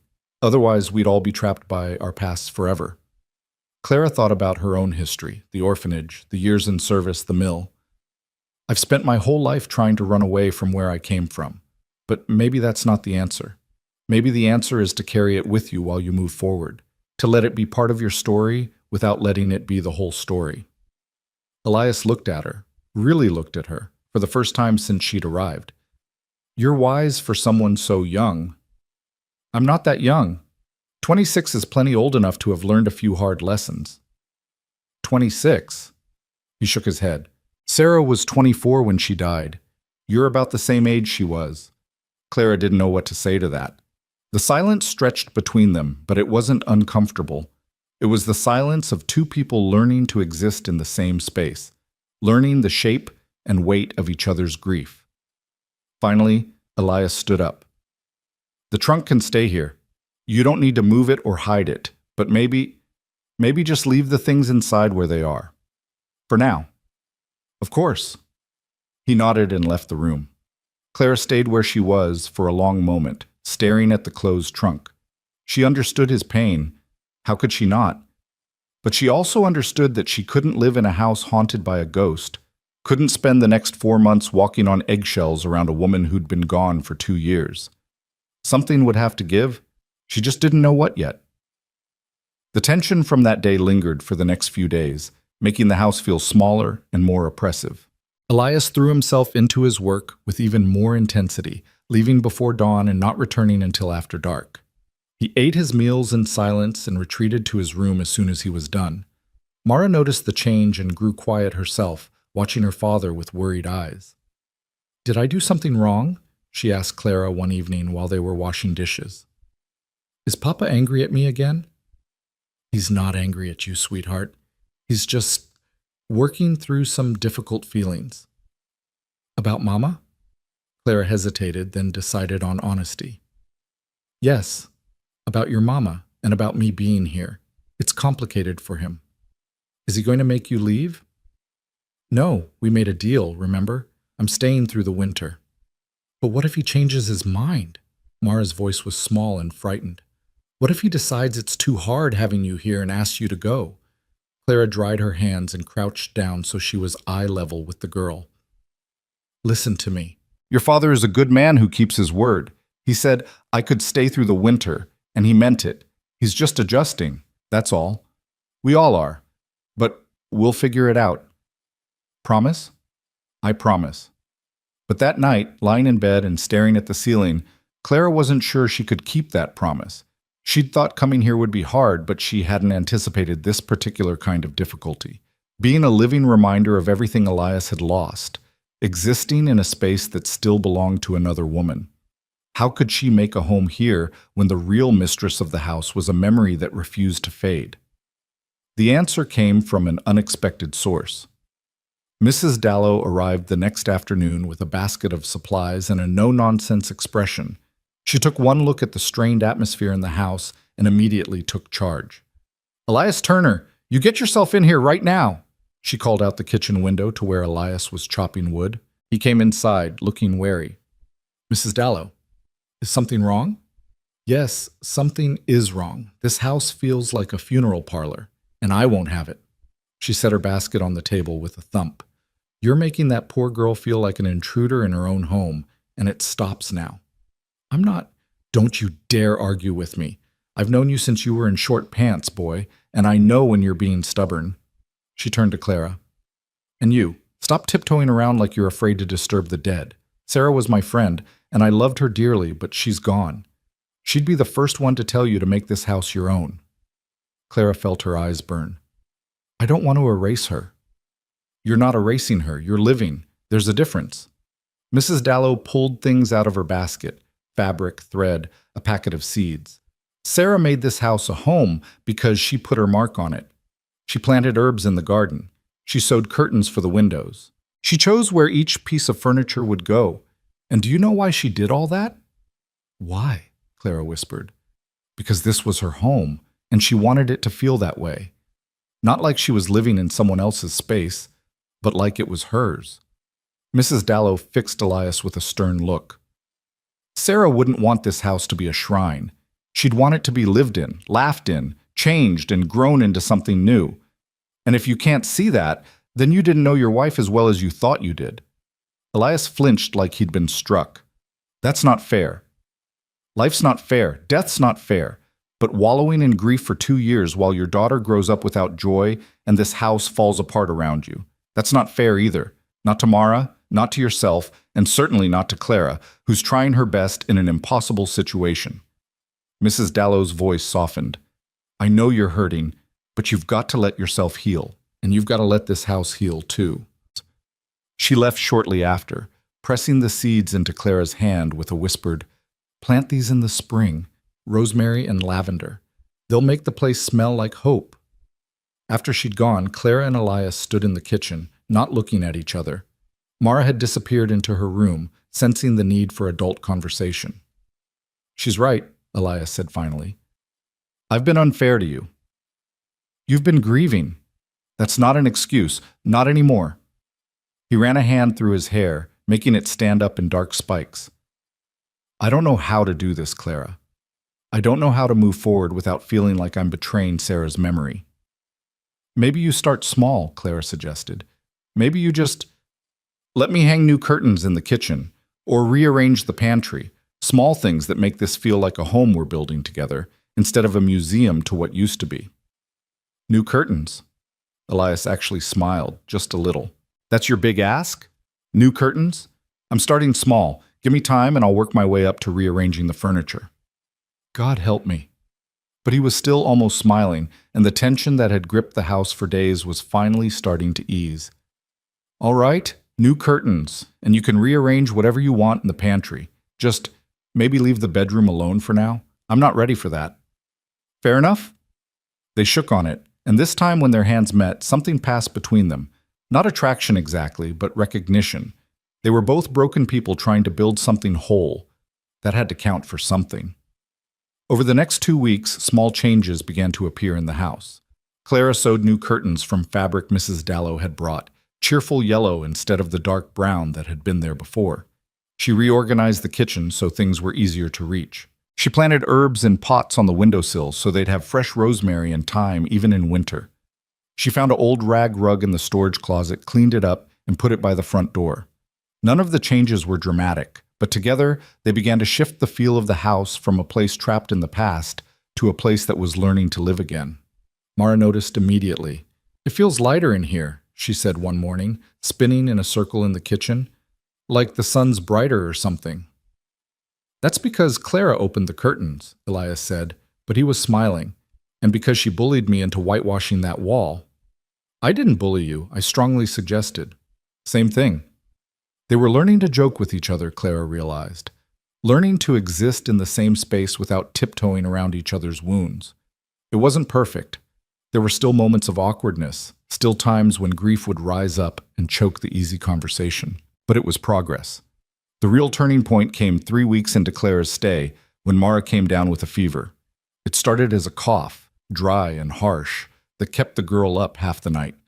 By morning, she was burning up, her cheeks flushed and her eyes glassy with fever. Clara felt her forehead and exchanged a worried glance with Elias. How high do you think? He asked quietly. High enough to be concerning. We should send for the doctor. The roads are snowed in. Won't be able to get through for at least a day, maybe 2. Elias's face was tight with worry. What do we do? Clara had nursed sick children before, back in her service days. She knew what to do, even if the knowledge came with a heavy weight of responsibility. We keep her cool, wet cloths on her forehead and wrists, make her drink as much water as she'll take. And we watch her. If the fever doesn't break in 24 hours, you ride for the doctor no matter how bad the roads are. And if it gets worse before then you ride anyway. They fell into a routine, taking turns sitting with Mara. Clara would sponge the girl's face and neck with cool water, while Elias prepared broths and teas. When Clara needed to rest, Elias would take over, his big hands surprisingly gentle as he coaxed medicine into his daughter's mouth. The night was the worst. Mara's fever spiked and she became delirious, calling for her mother in a weak, thready voice that broke Clara's heart. Mama, Mama, where are you? I'm cold, Mama. Come back. Clara held her close, rocking her and singing softly, lullabies she remembered from her own childhood in the orphanage, songs the older girls had sung to comfort the younger ones. Across the room, Elias sat with his head in his hands, his shoulders shaking. She's going to be all right, Clara said firmly. Do you hear me, Elias? She's going to be fine. You can't promise that. I can and I will. She's strong. She's a fighter. And we're not going to let her go. Clara kept rocking Mara, kept singing, even though her voice was getting hoarse. She's going to be fine. Whether it was the nursing or the prayers or simple luck, by dawn the fever had broken. Mara woke weak but clear-eyed, asking for water in a scratchy voice. Elias broke down completely, pulling his daughter into his arms and sobbing into her hair. I thought I was losing you. I thought, I'm okay, Papa. I'm okay. Mara patted his back awkwardly, looking confused by the intensity of his emotion. Don't cry. Clara took good care of me. Elias looked over Mara's head at Clara, and the expression on his face was raw and unguarded. Thank you, he mouthed. Clara nodded, not trusting herself to speak. She felt wrung out, exhausted beyond measure, but also strangely exhilarated. They'd done it. Together, they'd gotten Mara through the worst of it. Later that day, after Mara had fallen into a natural, healing sleep, Elias found Clara in the kitchen. She was scrubbing dishes with more force than necessary, trying to work off the nervous energy that still thrummed through her body. Clara. She turned. He was standing in the doorway, looking exhausted and emotional and more human than she'd ever seen him. I need to say something, and I need you to let me get it all out before you respond. Can you do that? Clara set down the dish and dried her hands. All right. When Sarah died, I thought that was it for me. I thought I'd used up my chance at happiness, at family, at any kind of softness in my life. I figured I'd just work the ranch and raise Mara the best I could, and that would be enough. It had to be enough, because I couldn't imagine anything else. He took a step closer. But then you showed up, half frozen and proud as the devil, and you turned everything upside down. You made me see how much I'd let this place fall apart, how much I'd been failing Mara, how much I'd been failing myself. Elias, let me finish, please. He took a breath. These past 3 weeks, watching you make this house into a home again, watching Mara come back to life, watching myself start to remember what it feels like to be something more than just tired. It's been terrifying. Because it means I have something to lose again. And last night, when Mara was sick and I thought, when I was afraid, his voice cracked. I realized that I'm not just afraid of losing her. I'm afraid of losing you too. And I don't know what to do with that. Clara's heart was pounding so hard she could hear it in her ears. What are you saying? I'm saying that this arrangement we have, you staying through the winter as help, it's not enough. It's not honest. Because you're not just help to me anymore. He struggled for words. You're part of this family, part of this home. And I don't want you to leave in the spring. I want you to stay. As what? Clara whispered. As whatever you want to be. As a member of this household. As someone who matters. As... He stopped, seeming to realize what he was about to say, and took a breath. I'm not asking you to marry me. Not yet. We barely know each other, and neither of us is ready for that. But I'm asking you to consider staying past the winter, to give us a chance to see what this could become. Clara felt tears prick her eyes. You don't owe me this. You don't owe me anything because I helped nurse your daughter. This isn't about owing. This is about wanting, about seeing something good and being brave enough to reach for it before it slips away. He took another step closer. You said once that you came here looking for a place to belong. Well, you belong here. With us. If you want to. I want to, Clara breathed. God help me, I want to so much. Then stay, not because of a deal or an obligation. Stay because this is where you want to be. Clara didn't let herself think, didn't let herself calculate the risks or count the ways this could go wrong. She just closed the distance between them and hugged him, a brief, fierce embrace that said everything words couldn't. When she pulled back, they were both crying. I'll stay, she said, for as long as you'll have me. That might be a very long time. Good. They stood there in the kitchen, the winter light streaming through the new yellow curtains, and for the first time since Clara had arrived, the house felt like what it was meant to be, a home.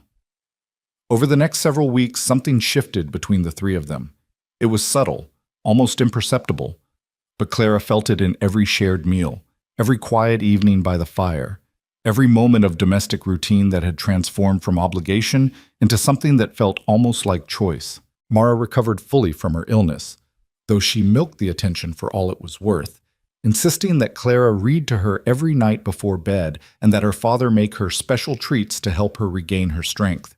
Neither adult had the heart to refuse her, though Elias did put his foot down when she suggested she needed a pony to aid in her recovery. Nice try, he told his daughter. But you're getting oatmeal in gratitude, not livestock. It was worth a shot, Mara said, grinning. Clara found herself laughing more than she had in years. There was a lightness growing in the house, a sense of possibility that hadn't existed before.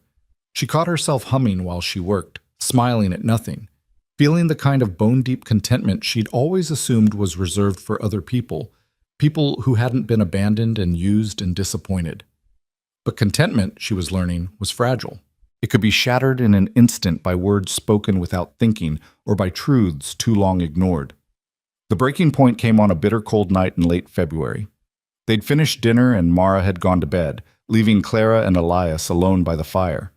Clara was mending one of his shirts, and he was oiling his boots, and the silence between them was comfortable until it suddenly wasn't. Can I ask you something? Elias said suddenly. Clara looked up from her stitching. Of course. Why haven't you ever asked me about money? About the wages I promised you? He set down the boot and looked at her directly. It's been over a month, and you haven't mentioned it once. Clara felt her cheeks heat. The truth was, she'd forgotten about the arrangement, had stopped thinking of herself as hired help, and started thinking of herself as part of the household. But saying that out loud felt too vulnerable, too revealing. I assumed you'd bring it up when you were ready, she said carefully. That's not an answer. What do you want me to say, Elias? I want you to tell me the truth. Do you still think of this as a job? As something temporary you're doing for wages? Or has it become something else? Clara set down her mending, her heart racing. What do you want it to be? I asked you first. They stared at each other across the firelight, and Clara felt the weight of all the things they'd left unsaid pressing down on her chest. This was it. The moment where they either pushed forward or fell back into the safe distance of their original arrangement. It's not a job anymore, she said quietly. It hasn't been for weeks. I'm not staying here for money or room and board. I'm staying here because this is where I want to be. Because you and Mara, you've become my family, the only real family I've ever had. Elias let out a breath. Good. That's good. Because I don't think of you as hired help. I haven't for a long time. Then what am I? You're the woman who saved my daughter's life, who made my house feel like a home again. Who made me remember what it's like to want something beyond just survival. He stood up and crossed to where she sat, kneeling down so they were at eye level. You're the woman I think about first thing every morning and last thing every night. The woman I catch myself watching when I think you're not looking, trying to figure out how I got this lucky. Clara's breath caught. Elias, I know it's too soon. I know we agreed to take this slow and see what happens, but I need you to know that when I look at you, I don't see someone temporary. I see someone permanent, someone who belongs here as much as I do, maybe more. You can't mean that. Why not? Because you barely know me.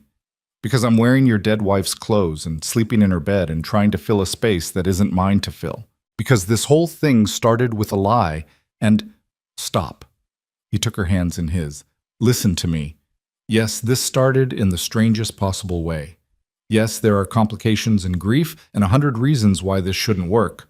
But it is working. You can't deny that. I'm not denying anything. I'm just trying to be realistic. Realistic? You traveled 2,000 miles to marry a stranger because you were desperate for a better life. You nearly froze to death on a train platform because you refused to give up on a promise.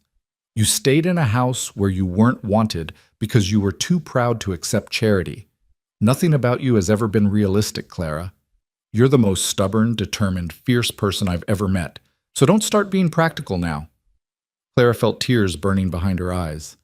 What do you want from me? I want you to admit that you feel this too, this thing between us. Whatever it is, friendship or gratitude or something more. I want you to stop pretending you're just here temporarily, just passing through. I want you to claim this life like it's yours, because it is yours if you want it. And if I'm afraid? The words came out as barely a whisper. What if I'm terrified that I'll do something wrong and ruin this? What if I'm not good enough to be what you and Mara need? Then we'll figure it out together. We'll make mistakes and fix them. We'll have bad days and good days. We'll be a family, messy and imperfect and real. He squeezed her hands. But you have to choose it, Clara. You have to decide that you're staying not because you have nowhere else to go, but because this is where you want to be. Clara looked at him, really looked at him, and saw everything she'd been too afraid to acknowledge. She saw a good man who'd been broken by loss and was trying to piece himself back together. She saw a father who loved his daughter more than anything. She saw someone who was offering her not charity or obligation, but partnership, belonging, home. I choose this, she whispered. I choose you and Mara and this life. Not because it's my only option, but because it's what I want. What I've always wanted, even before I knew what to call it. Elias's face broke into a smile so bright it transformed him. Yeah? Yeah. He pulled her into his arms, and Clara let herself be held, let herself feel safe for the first time in her memory. They stayed like that for a long time, wrapped around each other in the firelight, while outside the wind howled and the snow fell and the world turned cold and dark. But inside, in this house that had learned to be warm again, Clara finally understood what it meant to come home. The next morning dawned clear and cold, the kind of brilliant winter day where the sun glinted off the snow so brightly it hurt to look at. Clara woke early, as had become her habit, but instead of finding Elias already up and tending the fire, she found him still asleep in the chair by the hearth, where he must have dozed off after their conversation.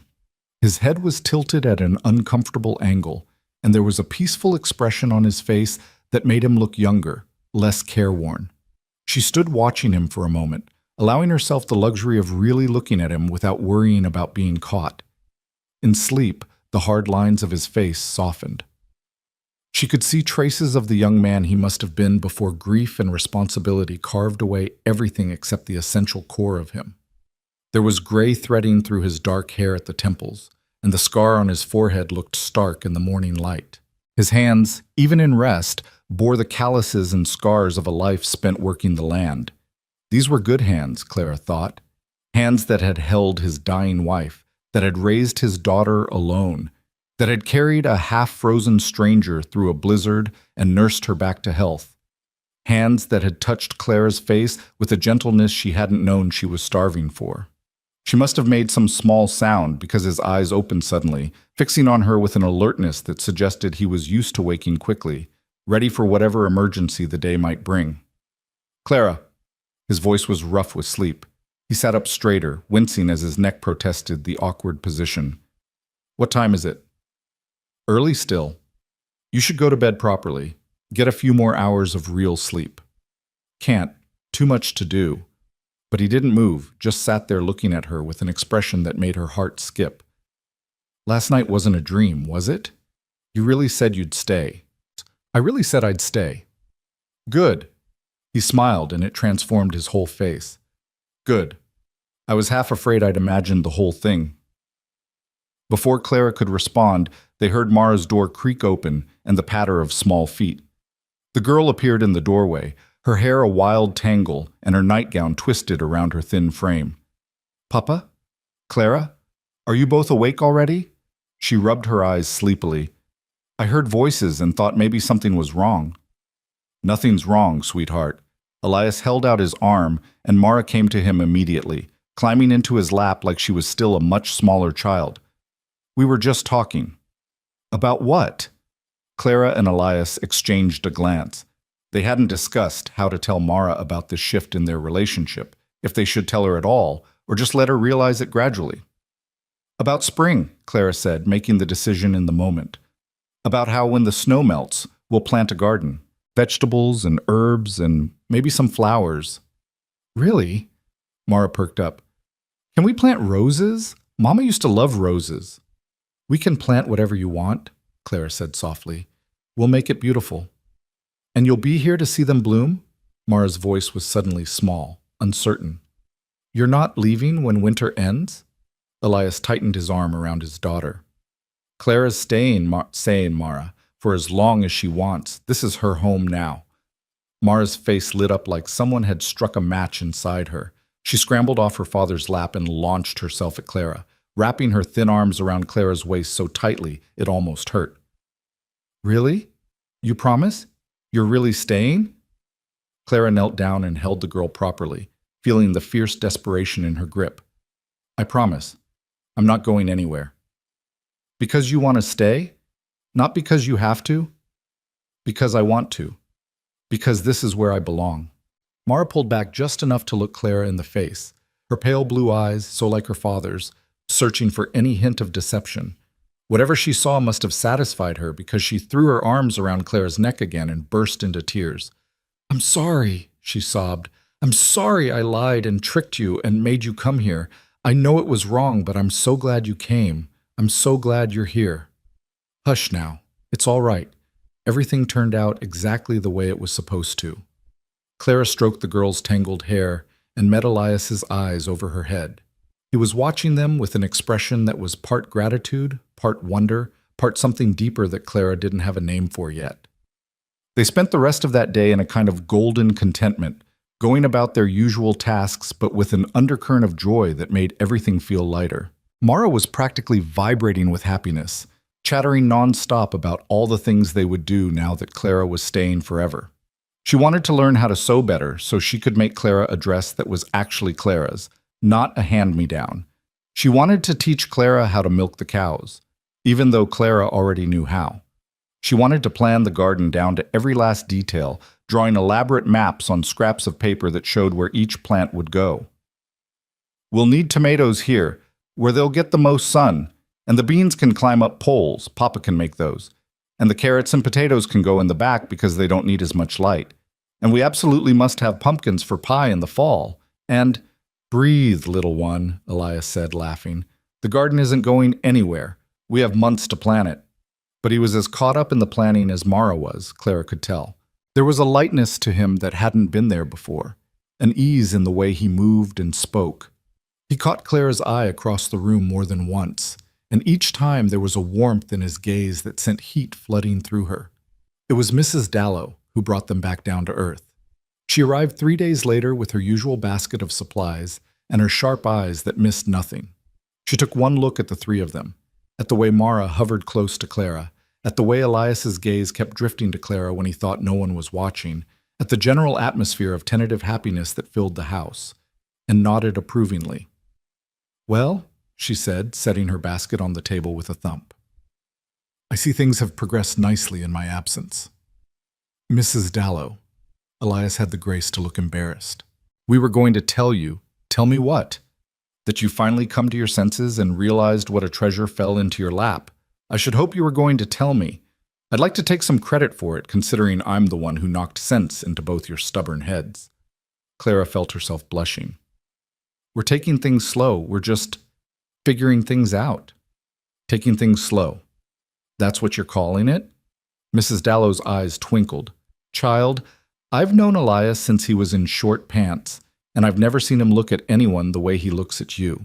Not even Sarah, God rest her soul. And I say that with no disrespect to the dead." "Mrs. Dallow, that's not—" Elias started. "Don't you Mrs. Dallow me. It's the truth, and you know it. What you had with Sarah was good and real, and it gave you that precious girl over there. But what you're building with Clara is something different. Something that comes from choosing each other with your eyes wide open, knowing all the hard parts, and choosing anyway." She turned to Clara. "And you, girl, don't you dare let fear make you small. You've earned your place here. You've earned the right to be happy." Clara felt tears prick her eyes. "I'm trying. I keep waiting for something to go wrong, for the other shoe to drop." "That's because you've never had anything good last." "But good things can last, Clara. You just have to fight for them when they're threatened. And they will be threatened. Life sees to that. But you fight for them anyway." Mrs. Dallow pulled items out of her basket as she spoke. Flour, sugar, a precious jar of honey. "Which brings me to why I'm really here. There's trouble coming." The warmth drained out of the room instantly. Elias straightened, his whole body going tense and alert. "What kind of trouble?" "Word reached me yesterday from town. There's a group of men asking questions about a woman matching Clara's description. They claim she owes them money. They've been showing around a photograph." Clara's blood turned to ice. She gripped the edge of the table to keep herself upright, her mind racing through possibilities. It couldn't be the mill owners. She'd saved enough from her meager wages to pay off her contract before leaving Boston. It couldn't be the boarding house. She'd left that account settled too, which meant it had to be. "Daniel Fletcher," she breathed. "You know these men?" Elias's voice was deadly quiet. Clara couldn't look at him, couldn't bear to see whatever expression would cross his face when she told him the truth. "Not men. Man. Daniel Fletcher. He was my landlord in Boston, before the boarding house. And I owed him 3 months back rent when I left. I didn't have the money to pay him. I thought if I could just get away, if I could start over somewhere new, he'd write it off as a loss and move on." She forced herself to look up, to meet Elias's eyes. "I know I should have told you. I know I should have been honest from the start. But I was ashamed and I was scared and I hoped that my past wouldn't follow me here." "How much do you owe him?" Elias's voice was carefully neutral. $43. He flinched slightly at the amount, and Clara's heart sank. $43 was a small fortune, especially in winter when money was tight and work was scarce. "That's a considerable sum," he said finally. "Why didn't you pay him before you left?" "Because I couldn't. Because I was working 16-hour days at the mill and barely making enough to eat, let alone save. Fletcher kept raising the rent, kept finding reasons to charge me extra fees. By the time I realized I needed to get out, I was so far behind, I'd never catch up." Clara's voice cracked. "So I ran. I answered your daughter's letter because it was the only way I could see to escape. And I didn't tell you because I was afraid if you knew the truth, that I was a woman who couldn't pay her debts, who ran away from her obligations, you'd never let me stay." The silence that followed was suffocating. Mara had gone very still, her eyes wide and frightened as she looked between the adults. Mrs. Dallow stood with her arms crossed, her expression unreadable. Finally, Elias spoke. "This man Fletcher, what kind of man is he?" "Dangerous," Clara whispered. "He's not going to just ask nicely for his money. He's going to want to make an example of me. Show everyone what happens when you try to cheat him." "You didn't cheat him. You just couldn't pay." "That won't matter to him. All that matters is that I left without settling my accounts, and now he's tracked me down." She wrapped her arms around herself, suddenly cold despite the fire crackling in the hearth. "I should leave. I should go before he gets here, before he can cause trouble for you and Mara. If I'm not here, maybe he'll just move on." "Like hell you will." Elias's voice was hard as iron. "You're not running. Not from him, not from this. We'll face him together." "Elias, you don't understand. Fletcher isn't just some angry landlord. He's connected. He has men who do his dirty work for him. If he's come all the way to Wyoming, it's not just about the money. It's about pride, about making sure everyone knows you don't cross him." "Then we'll deal with it. But you're not leaving." He crossed to her and took her shoulders in his hands, forcing her to look at him. "Do you hear me? You're not running anymore. You're done running. But the money, I'll pay him. Whatever you owe, I'll pay it." "No." Clara pulled away from him, shaking her head violently. "No, absolutely not. I won't let you do that. I won't let you bankrupt yourself for my mistakes." "It's not bankruptcy. It's $43. I have it. Barely, but I have it." "Elias, that's probably every cent you have saved. That's your emergency fund, your cushion for when things go wrong. You can't just give it away because I was too proud to tell you the truth." "I'm not giving it away. I'm investing it. In you. In us. In this family we're building." His jaw was set in that stubborn way Clara had come to recognize. "You said you chose this life. You said you chose us. Well, I'm choosing you right back, and that means protecting you from men like Fletcher. That means standing between you and anyone who wants to hurt you. Even if it costs you everything? Even then. But it won't cost me everything. It'll cost me some money, which I can earn back. If I let you run, if I let you go back out into that cold alone because I was too cheap or too afraid to help you, that would cost me everything. That would cost me you." Clara felt tears streaming down her face. She wanted to argue, wanted to insist that she could handle this on her own, that she didn't need protecting. But the truth was, she was terrified. Fletcher had always been cruel in small, calculated ways. She didn't know what he would do now that he'd tracked her across the country. "What if paying him isn't enough?" she asked quietly. "What if he wants more?" "Then we'll cross that bridge when we come to it." Elias pulled her into his arms, holding her tight against his chest. Over his shoulder, Clara could see Mara watching with frightened eyes, and Mrs. Dallow with an expression of grim determination. "When is he likely to arrive?" Elias asked Mrs. Dallow.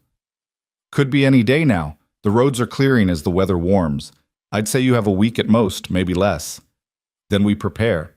We make sure this house is secure, we make sure Mara is safe, and we wait." The week that followed was the longest of Clara's life. Every sound made her jump. Every time she looked out the window, she expected to see riders approaching. The easy happiness that had filled the house evaporated, replaced by a tension that made it hard to breathe. Elias threw himself into preparations with a single-minded intensity that was both comforting and terrifying. He cleaned and oiled his rifle, checked the locks on all the doors and windows, and instructed Mara on what to do if strangers came to the house. He barely slept, spending his nights watching from the front window, his rifle across his knees. Clara tried to go about her normal routines, but everything felt hollow. She cooked meals no one had appetite for. She mended clothes with hands that shook. She read to Mara at night, but the words felt thick and clumsy in her mouth, and she could see the fear in the girl's eyes, even as she pretended everything was normal. On the fifth day, Mrs. Dallow arrived with news. "He's here. Rode into town yesterday with 2 men. They've been asking around showing that photograph. Someone told them where you are." "How long do we have?" Elias asked. "Hours, maybe. Certainly no more than a day." Clara felt her knees go weak. This was it. This was the moment where everything she'd built came crashing down around her. "Mara," Elias said quietly, "I need you to go to Mrs. Dallow's house and stay there until we come get you." "No!" Mara's voice was shrill with panic. "I'm not leaving you and Clara." "You're not leaving us. You're just going somewhere safe for a little while." "But what if something happens? What if—" "Nothing's going to happen." Elias knelt down and took his daughter's face in his hands. "I promise you, nothing bad is going to happen. But I need to know you're safe so I can focus on handling this situation. Can you do that for me? Can you be brave and go with Mrs. Dallow?" Mara's face crumpled, but she nodded.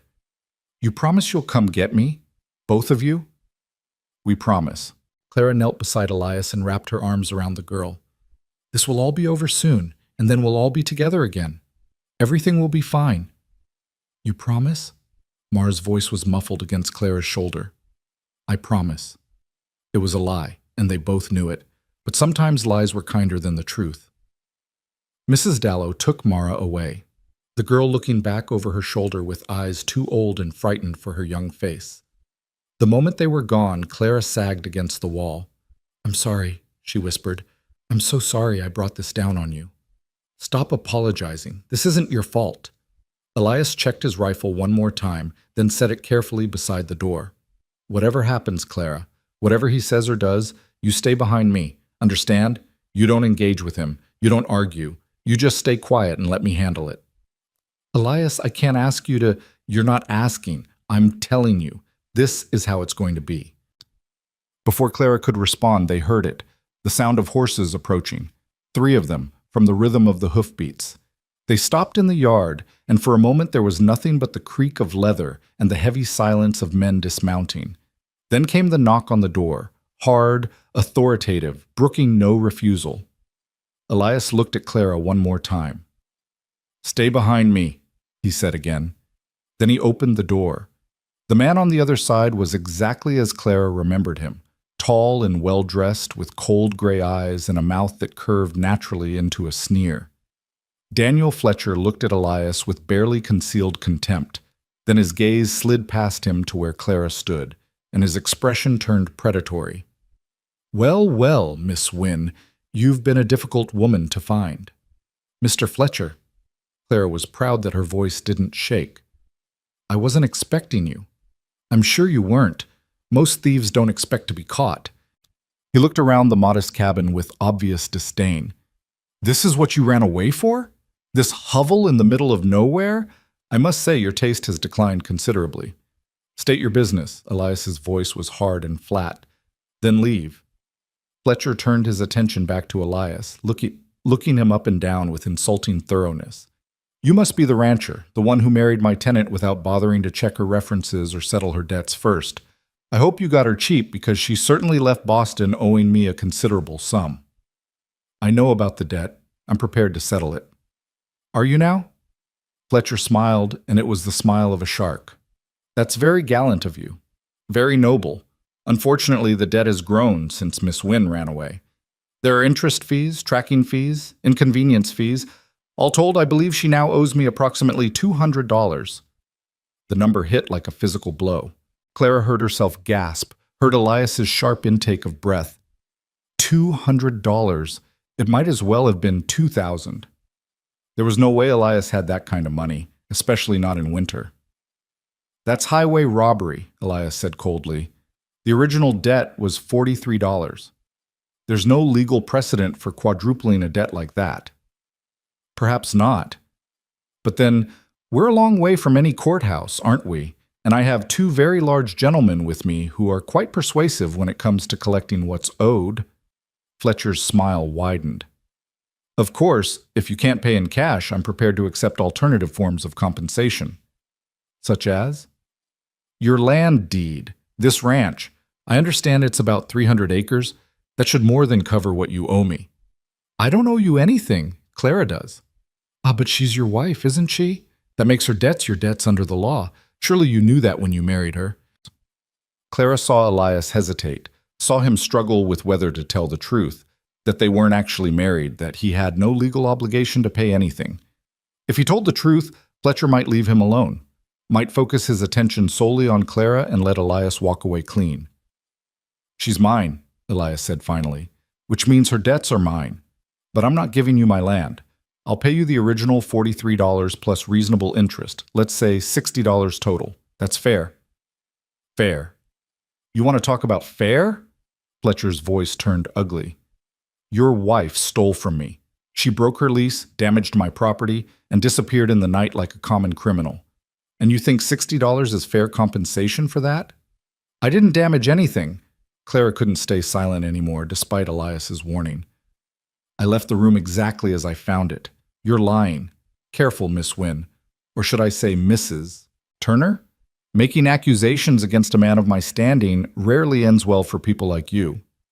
Fletcher took a step forward, and immediately Elias moved to block him, his hand dropping to the rifle leaning against the doorframe. That's far enough. Fletcher stopped, but his expression didn't change. Are you threatening me, Mr. Turner? I'm protecting my home. You've stated your demands. I've made my counteroffer. Take it or leave, but either way, this conversation is over. Is it? Fletcher looked past Elias to Clara again. Tell me something, my dear. Does your husband know about the other reason I'm here? Does he know about the real debt you owe? Clara felt ice flood her veins. I don't know what you're talking about. Don't you? Perhaps I should refresh your memory. The watch that went missing from my desk drawer, the silver candlesticks that disappeared from the parlor, the cash box that somehow came up short. I didn't steal anything from you. Clara's voice was shaking now, not with fear but with rage. You're making this up. Am I? Then how do you explain how you afforded that train ticket west? On a mill worker's wages, it should have taken you years to save that kind of money. But you had it in a matter of weeks. Curious, isn't it? Elias looked at Clara, and she saw the question in his eyes. For one terrible moment, she wondered if he actually believed Fletcher's lies, if he was questioning everything he thought he knew about her. I saved every penny I earned for 6 months, Clara said, her voice steady despite the storm of emotion inside her. I ate 1 meal a day. I wore the same dress until it was practically rags. I didn't steal anything. Mr. Fletcher is lying because he knows the original debt won't be enough to satisfy his pride. He wants to ruin me for daring to leave him. Very eloquent, Fletcher said with mock admiration. But I have witnesses who will swear they saw you taking items from my property. I have documentation of missing valuables. And I have the resources to pursue this through the courts if necessary, which would be very expensive for your husband and very embarrassing for you. Get out. Elias's voice was quiet, but there was something in it that made even Fletcher take a step back. Get off my property, now. I'm not leaving without what I'm owed. You're not owed anything. You're a liar and a cheat, and you're using the law to terrorize a woman who had the courage to escape your exploitation. But she's not alone anymore. She's not defenseless. So I'll say it one more time. Get off my property, or I'll remove you myself. Fletcher's face darkened with fury. You're making a very serious mistake, Mr. Turner. I have powerful friends. I can make your life very difficult. You can try. Elias picked up the rifle, not pointing it at Fletcher, but making his intent clear. But you'll do it from somewhere else. You have 10 seconds to get on your horse. For a long moment, Fletcher just stared at them. Then he smiled that shark smile again and tipped his hat with exaggerated courtesy. This isn't over, Miss Wynne. I'll be back with the sheriff and a warrant for your arrest. Theft is a serious crime, even out here in the wilderness. I wonder how your new husband will feel about you when you're sitting in a jail cell. He turned and walked back to his horse, his 2 silent companions following. They mounted and rode away, but not before Fletcher looked back one more time, his expression promising retribution. The moment they were out of sight, Clara's legs gave out. She sank to the floor, her whole body shaking. Elias set down the rifle and knelt beside her, pulling her into his arms. He's lying, she gasped. Everything he said about the stealing, it's all lies. I never took anything from him. I swear it. I know. I believe you. But what if he comes back with the sheriff? What if he's fabricated evidence? What if... Then we'll fight it. We'll get a lawyer. We'll tell the truth. Elias pulled back just enough to look her in the face. Clara, listen to me. I don't care what he says. I don't care what lies he tells. I know who you are. I know what kind of person you are, and I will stand beside you no matter what comes. Even if it costs you everything, your land, your reputation, your freedom, even then, because you're worth it. Because this, he gestured between them, what we're building together, it's worth fighting for. It's worth protecting. Clara buried her face in his chest and wept, great racking sobs that came from somewhere deep and wounded inside her. She cried for the injustice of it all, for the fear and the uncertainty, for the fact that she'd finally found something good only to have it threatened by the ghosts of her past. But underneath the fear and the tears, there was something else, something fierce and bright and unbreakable. She had run from Fletcher once, run from Boston with nothing but desperation driving her, but she wouldn't run again. She had something to fight for now, someone to fight for. She had Elias, and she had Mara, and she had this life they were building together.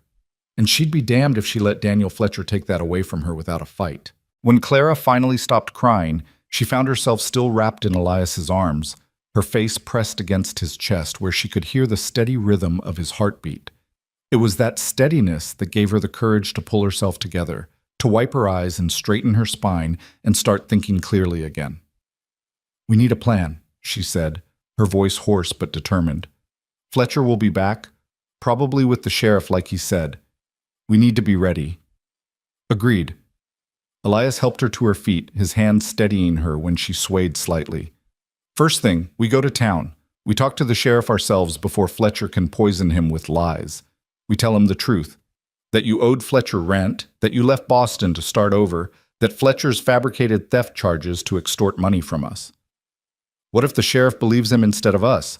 Fletcher said he has witnesses, documentation. Even if it's all fake, it might look real enough to convince someone who doesn't know me. Then we'll need our own witnesses, people who can vouch for your character." Elias was already moving, pulling on his coat and boots. "Mrs. Dallow, for one. She's known and respected in this county. And Doc Morrison, he knows you helped nurse Mara through her fever. And the shopkeeper, Miller. You've been to his store enough times that he knows you're honest." "Will that be enough?" "It'll have to be." He paused at the door, looking back at her with fierce determination in his pale eyes. "Clara, I'm not going to let him destroy you. I'm not going to let him take you away from us. Whatever it costs, whatever it takes, we're going to fight this."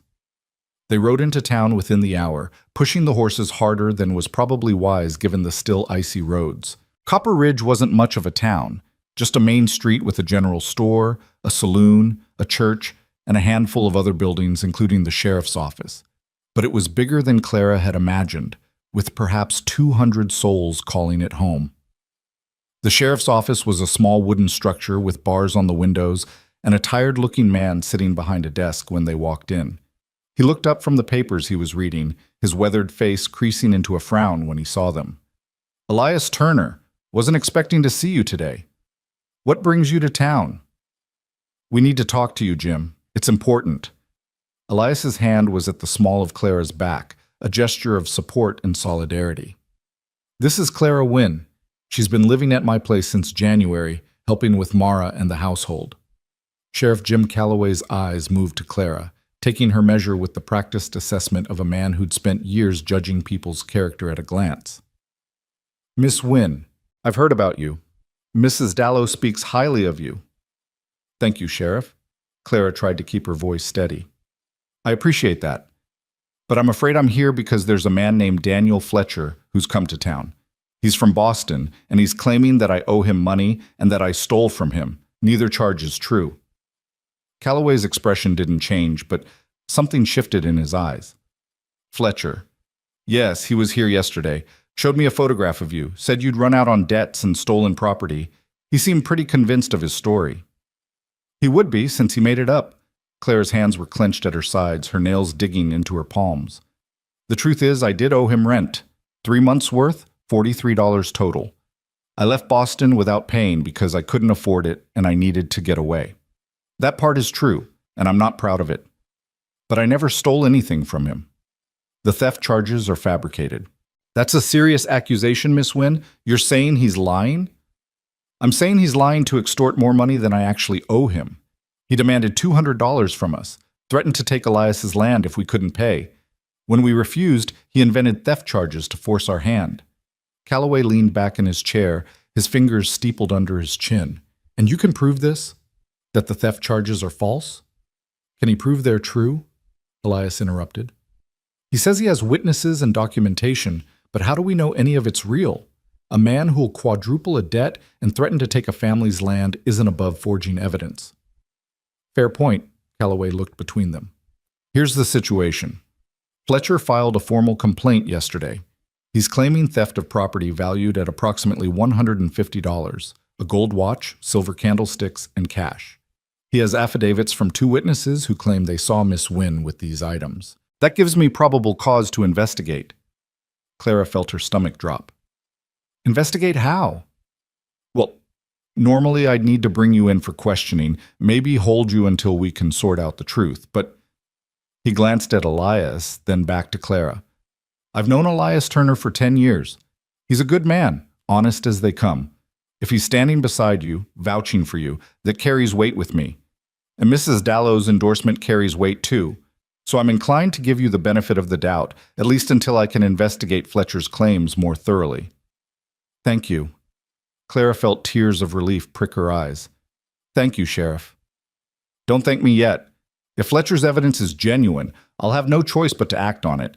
But if it's fabricated like you say, well, filing false charges is a crime too. I don't take kindly to people who abuse the law for personal vendettas. Calloway stood up and pulled on his coat. I'll ride out to Fletcher's hotel, have a look at this evidence he's supposedly got. In the meantime, you two should go talk to anyone who can speak to Miss Wynne's character. The more people who vouch for her, the harder it'll be for Fletcher to make his case stick.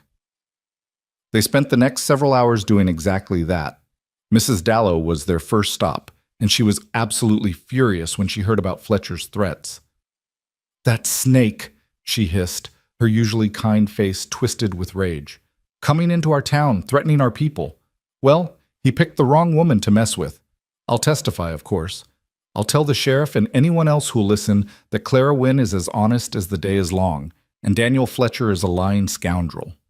Doc Morrison was their next visit. He was an elderly man with gentle hands and sharp eyes, and he remembered Clara from Mara's illness with obvious warmth. That girl of yours nursed little Mara through a dangerous fever with more skill than some trained nurses I've known, he told Elias. She knew exactly what to do, stayed up for days making sure the child pulled through. That's not the behavior of a thief or a criminal, that's the behavior of someone with a good heart. Miller, the shopkeeper, was equally supportive. Miss Wynne comes in here every week for supplies, always pays in full, never tries to shortchange me or steal anything. She's polite, respectful, and she treats my wife with kindness.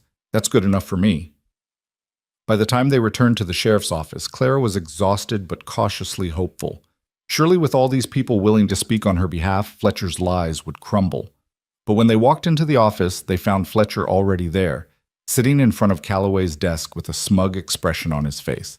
His 2 hired men stood behind him, and the sheriff looked deeply uncomfortable. Ah, Miss Wynne, how convenient. I was just showing the sheriff my evidence.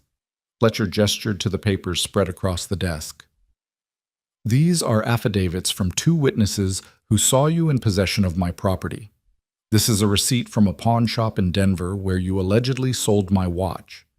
And this, he held up a piece of paper with a flourish, is a report from a Pinkerton detective who tracked your movements from Boston to Wyoming, documenting your flight from justice. Clara stared at the papers in horror. They looked official. They looked real. Even though she knew they had to be forgeries, they were convincing forgeries. Sheriff, I never... It's quite compelling, Miss Wynne. Calloway's voice was regretful. I'd like to believe you. I really would. But Mr. Fletcher has substantial documentation here. Unless you have evidence to counter his claims, she has us. The voice came from the doorway, and Clara turned to see Mrs. Dallow standing there, flanked by Doc Morrison, Miller the shopkeeper, and at least a dozen other townspeople. She has the word of every decent person in this county. Fletcher rolled his eyes. How touching. A lynch mob of character witnesses. But I'm afraid the law requires actual evidence, not just sentiment. Then let's talk about evidence. Mrs. Dallow pushed her way into the office, the crowd following behind her. You say Clara stole a watch and sold it at a pawn shop in Denver. But Clara never went to Denver. She came straight here from the train station at Copper Ridge. Elias found her there after she'd been waiting for 3 days in the cold. So she claims. So the station master will testify. He saw her there, saw her luggage with the Boston tag still on it. If she detoured to Denver to pawn stolen goods, those tags wouldn't match her story. Fletcher's smile faltered slightly. A small discrepancy. Perhaps she had an accomplice. And these witnesses of yours, Mrs. Dallow continued relentlessly, these people who supposedly saw Clara with your property, I noticed their affidavits aren't dated until after Clara left Boston. Convenient, isn't it? Almost like you paid them to remember things that never happened. That's a slanderous accusation. Is it? Then you won't mind if the sheriff telegraphs Boston and asks the police there to verify these witnesses exist and that their testimony is genuine, unless, of course, you're afraid of what they might find. Calloway was watching this exchange with growing interest. Mr. Fletcher, would you object to me verifying your evidence? Fletcher was starting to sweat now, his confidence cracking. I have a right to pursue my legitimate claims without being harassed by local yokels who... Careful, Mr. Fletcher. Calloway's voice was cold. Those local yokels are my neighbors and friends, and I'm starting to think they might be right about you. This is absurd. I have documentation. I have witnesses. Just because some frontier town wants to protect one of their own doesn't mean you can ignore legitimate evidence of a crime. But that's just it, said a new voice from the doorway. Your evidence isn't legitimate. Everyone turned to see a young man in a travel-worn suit standing there, holding a leather satchel. He looked exhausted, like he'd been riding hard for days, but his eyes were sharp and determined. Who are you? Calloway asked. Thomas Brennan. I'm a lawyer from Boston. He walked into the office and set his satchel on the desk, pulling out papers of his own. I've been following Mr. Fletcher's activities for some time now. He has a pattern, you see. He waits until female tenants get behind on their rent, then he forces them into untenable positions. If they can't pay, he fabricates theft charges and forces them to either pay inflated fees or accept his alternative arrangements. Fletcher had gone pale. This is outrageous. You have no proof. Don't I? Brennan pulled out a sheaf of papers. I have testimony from 6 other women Fletcher victimized this way. I have evidence of forged documents, paid witnesses, and fraudulent pawnshop receipts. I've been building a case against him for months, but he always managed to settle before it went to trial. When I heard he'd followed Miss Wynne all the way to Wyoming, I knew I finally had him cornered. He can't settle this one quietly. He's too far from his usual support network. You can't prove any of that? Fletcher was on his feet now, his face red with rage. This is a conspiracy. These people are all lying to protect a thief. Really? Then explain this. Brennan pulled out another document. This is the original lease agreement between you and Miss Wynne. Note the monthly rent, $12. Over 3 months, that's $36, not $43. You inflated the debt by 20% before you even started adding your fraudulent charges. A minor accounting error. And this, another document. A statement from your last tenant, a Miss Sarah Holloway, describing how you used the exact same tactics on her, claiming theft, producing false witnesses, demanding payment, or other compensation. She paid you rather than face the humiliation of false charges, but she's willing to testify now, as are the other 5 women I mentioned. Fletcher's face had gone from red to white. His hired men were shifting uncomfortably, clearly reconsidering their involvement in this scheme. The townspeople were muttering angrily, and Sheriff Calloway was looking at Fletcher with open disgust. Mr. Fletcher, Calloway said slowly, I'm placing you under arrest for filing false charges, attempted extortion, and fraud. Anything you say can and will be used against you. You can't do this. I have rights. You have the right to remain silent, which I strongly suggest you exercise. Calloway stood up and pulled out a pair of handcuffs. Take him to the cell. Fletcher's hired men backed away, hands raised. We were just hired for protection, one of them said quickly. We didn't know nothing about fraud or false charges. We're leaving. They were out the door before anyone could stop them. Fletcher was left alone, sputtering protests as Calloway cuffed him and led him toward the cell in the back of the office. Clara stood frozen, unable to process what had just happened. One moment she'd been facing arrest and ruin, and the next, Miss Wynne. Thomas Brennan was standing in front of her, his hand extended. I'm sorry I couldn't get here sooner. If I'd arrived a day earlier, you might have been spared this ordeal entirely. Clara shook his hand numbly. I don't understand. How did you even know to come here? One of Fletcher's former victims contacted me after hearing he'd left Boston in pursuit of another woman. She was afraid of what he might do, afraid he might hurt someone the way he'd hurt her. She gave me your name and told me about his plans to follow you west. I've been tracking him for 2 weeks. He smiled tiredly. I'm just glad I made it in time. But why? Why would you go to all this trouble for women you don't even know? Brennan's expression darkened. Because Fletcher did this to my sister 3 years ago. She couldn't fight back. She didn't have anyone to stand up for her. She paid him everything she had and still ended up destitute. By the time I became a lawyer and could help her, the damage was done. She died last year, poor and broken, and convinced she was a criminal. His voice was thick with emotion. I can't save her, but I can save other women from the same fate. I can make sure Fletcher pays for what he's done. Clara felt tears streaming down her face again, but this time they were tears of relief, of gratitude, of overwhelming emotion. Thank you. Thank you so much. Don't thank me. Thank the women who were brave enough to come forward. Thank the people in this town who stood up for you, and thank this man. He nodded at Elias, who clearly loves you enough to fight for you. Elias's arm came around Clara's shoulders, pulling her close. She's worth fighting for.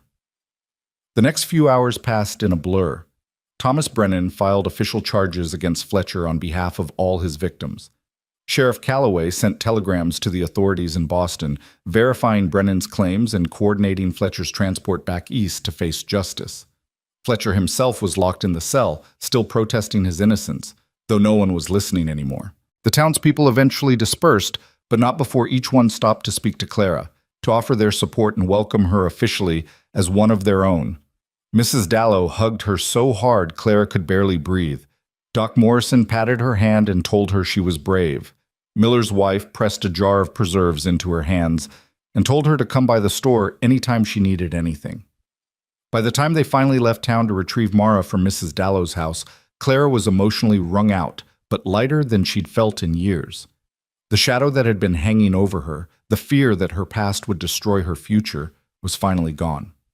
Mara saw them coming and ran out to meet them, throwing herself at Clara with such force she nearly knocked her over.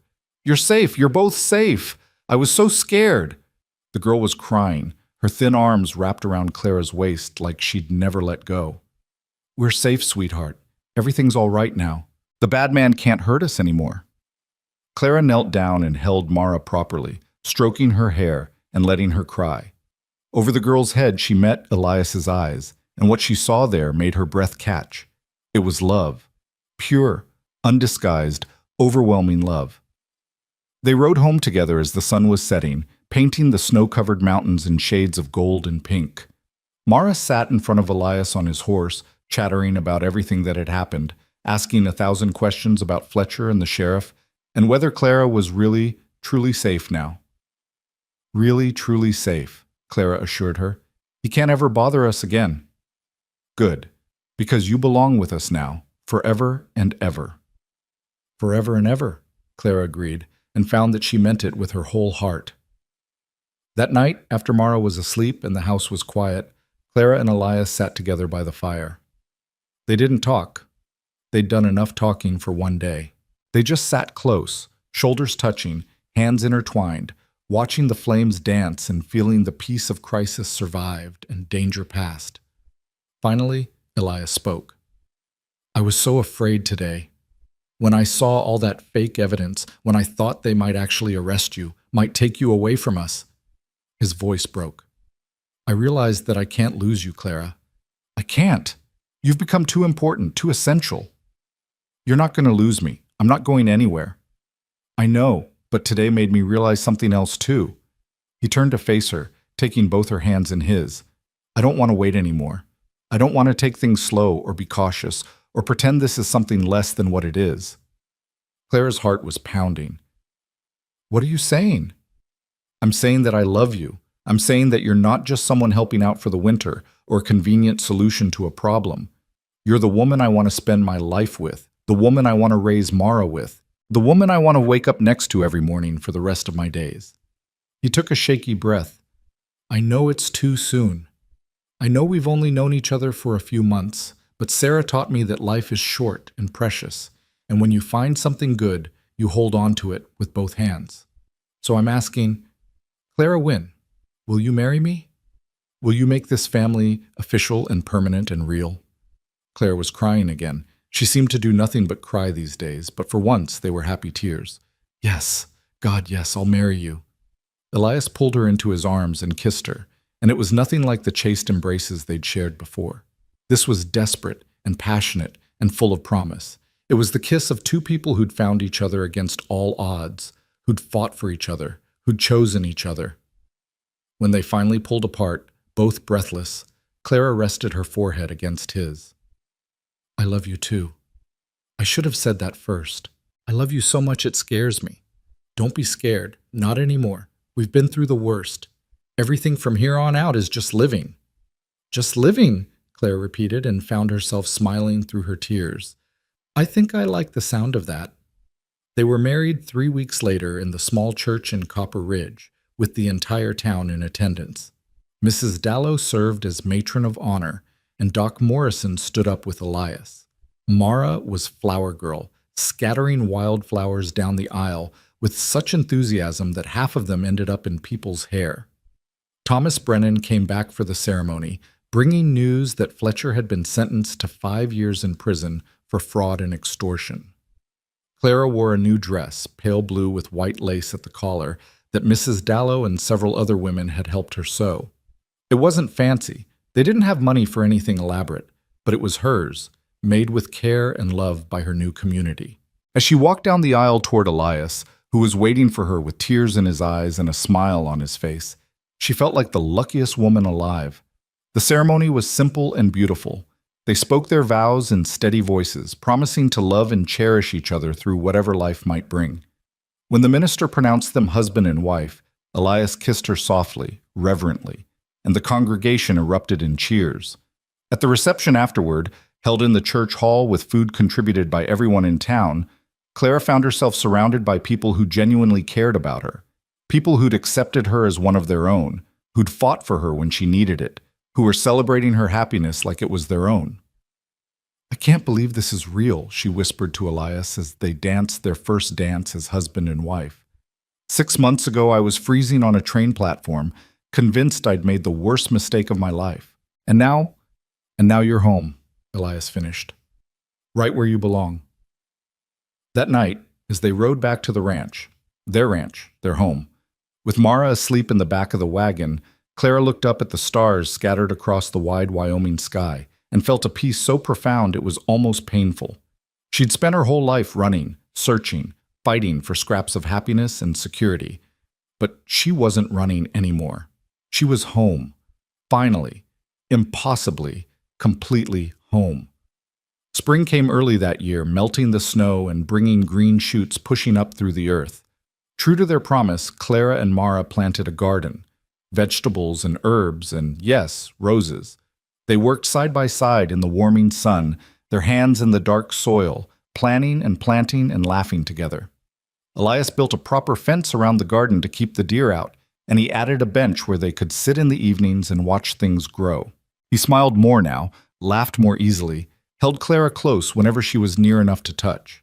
The hardness that grief had carved into his face was softening, replaced by something warmer and more open. Mara bloomed too. She was still the same earnest, talkative child, But there was a security in her now that hadn't been there before. She called Clara Mama without hesitation, and she no longer had nightmares about being abandoned. She was learning to read and write, practicing her letters in the evenings while Clara mended and Elias worked on ranch accounts. She was learning to cook, to garden, to care for the animals. She was learning what it meant to be part of a family that was whole and happy and here to stay. One evening in late spring, as they sat on the new bench watching the sunset paint the sky in shades of purple and gold, Mara turned to Clara with a serious expression. "I'm glad I wrote that letter," she said. "I know it was wrong to lie to Papa, but I'm still glad I did it, because it brought you to us." Clara pulled the girl close, pressing a kiss to the top of her head. "I'm glad too, sweetheart. It was the best mistake anyone ever made." "It wasn't a mistake," Mara insisted. "It was fate. It was meant to be." "Maybe you're right. Maybe some things are just meant to be." Elias reached over and took Clara's hand, threading their fingers together. "Whether it was fate or chance or a 7-year-old girl with more courage than sense, I'm grateful for it. Every single day, I'm grateful." They sat there as the sun dipped below the mountains, 3 people who'd found each other in the most unlikely of ways and built something beautiful from the pieces of their broken pasts. The garden was growing around them, roses beginning to bud, herbs sending their fragrance into the evening air. Inside the house behind them, a fire was burning in the hearth, dinner was waiting on the table, and all the small comforts of home were ready and welcoming. Clara had come west looking for survival, for escape, for anything that might be better than the life she was leaving behind. But she'd found so much more than that. She'd found love. She'd found family. She'd found a place where she mattered, where she was wanted, where she was home. She'd found everything she'd been searching for without even knowing she was searching, and now that she had it, she would never let it go. As darkness fell and the first stars began to appear, they walked back to the house together, Mara between them holding both their hands. The warm light from the windows spilled out onto the porch, welcoming them home. Inside there would be laughter and conversation and the simple, profound comfort of being together. There would be challenges ahead, there always were, but they would face them as a family, standing together, fighting for what they'd built. Clara paused at the door and looked back one last time at the garden, at the land stretching out beyond it, at the mountains rising against the darkening sky. This was hers now, this life, this home, this family. Not because someone had given it to her or because she'd taken it, but because she'd earned it. Because she'd been brave enough to answer a child's desperate letter, strong enough to survive what came after, and open enough to accept love when it was offered. She'd come to Wyoming expecting nothing, hoping for little, prepared for the worst. Instead, she'd found everything. And as Elias's arm came around her shoulders and Mara's small hand slipped into hers, Clara smiled and stepped across the threshold into the warm, bright house that was finally, truly, completely home. The door closed behind them, shutting out the cold and the dark, and all the hard years that had come before. Inside, there was only warmth and light, and the promise of all the good years still to come. Outside in the garden they'd planted together, roses were beginning to bloom under the stars, filling the night air with the sweet scent of new beginnings and hope fulfilled. And somewhere in the darkness, if you listened very carefully, you might have heard the sound of a woman's quiet laughter, not bitter or broken anymore, but filled with the pure, uncomplicated joy of someone who had finally come home.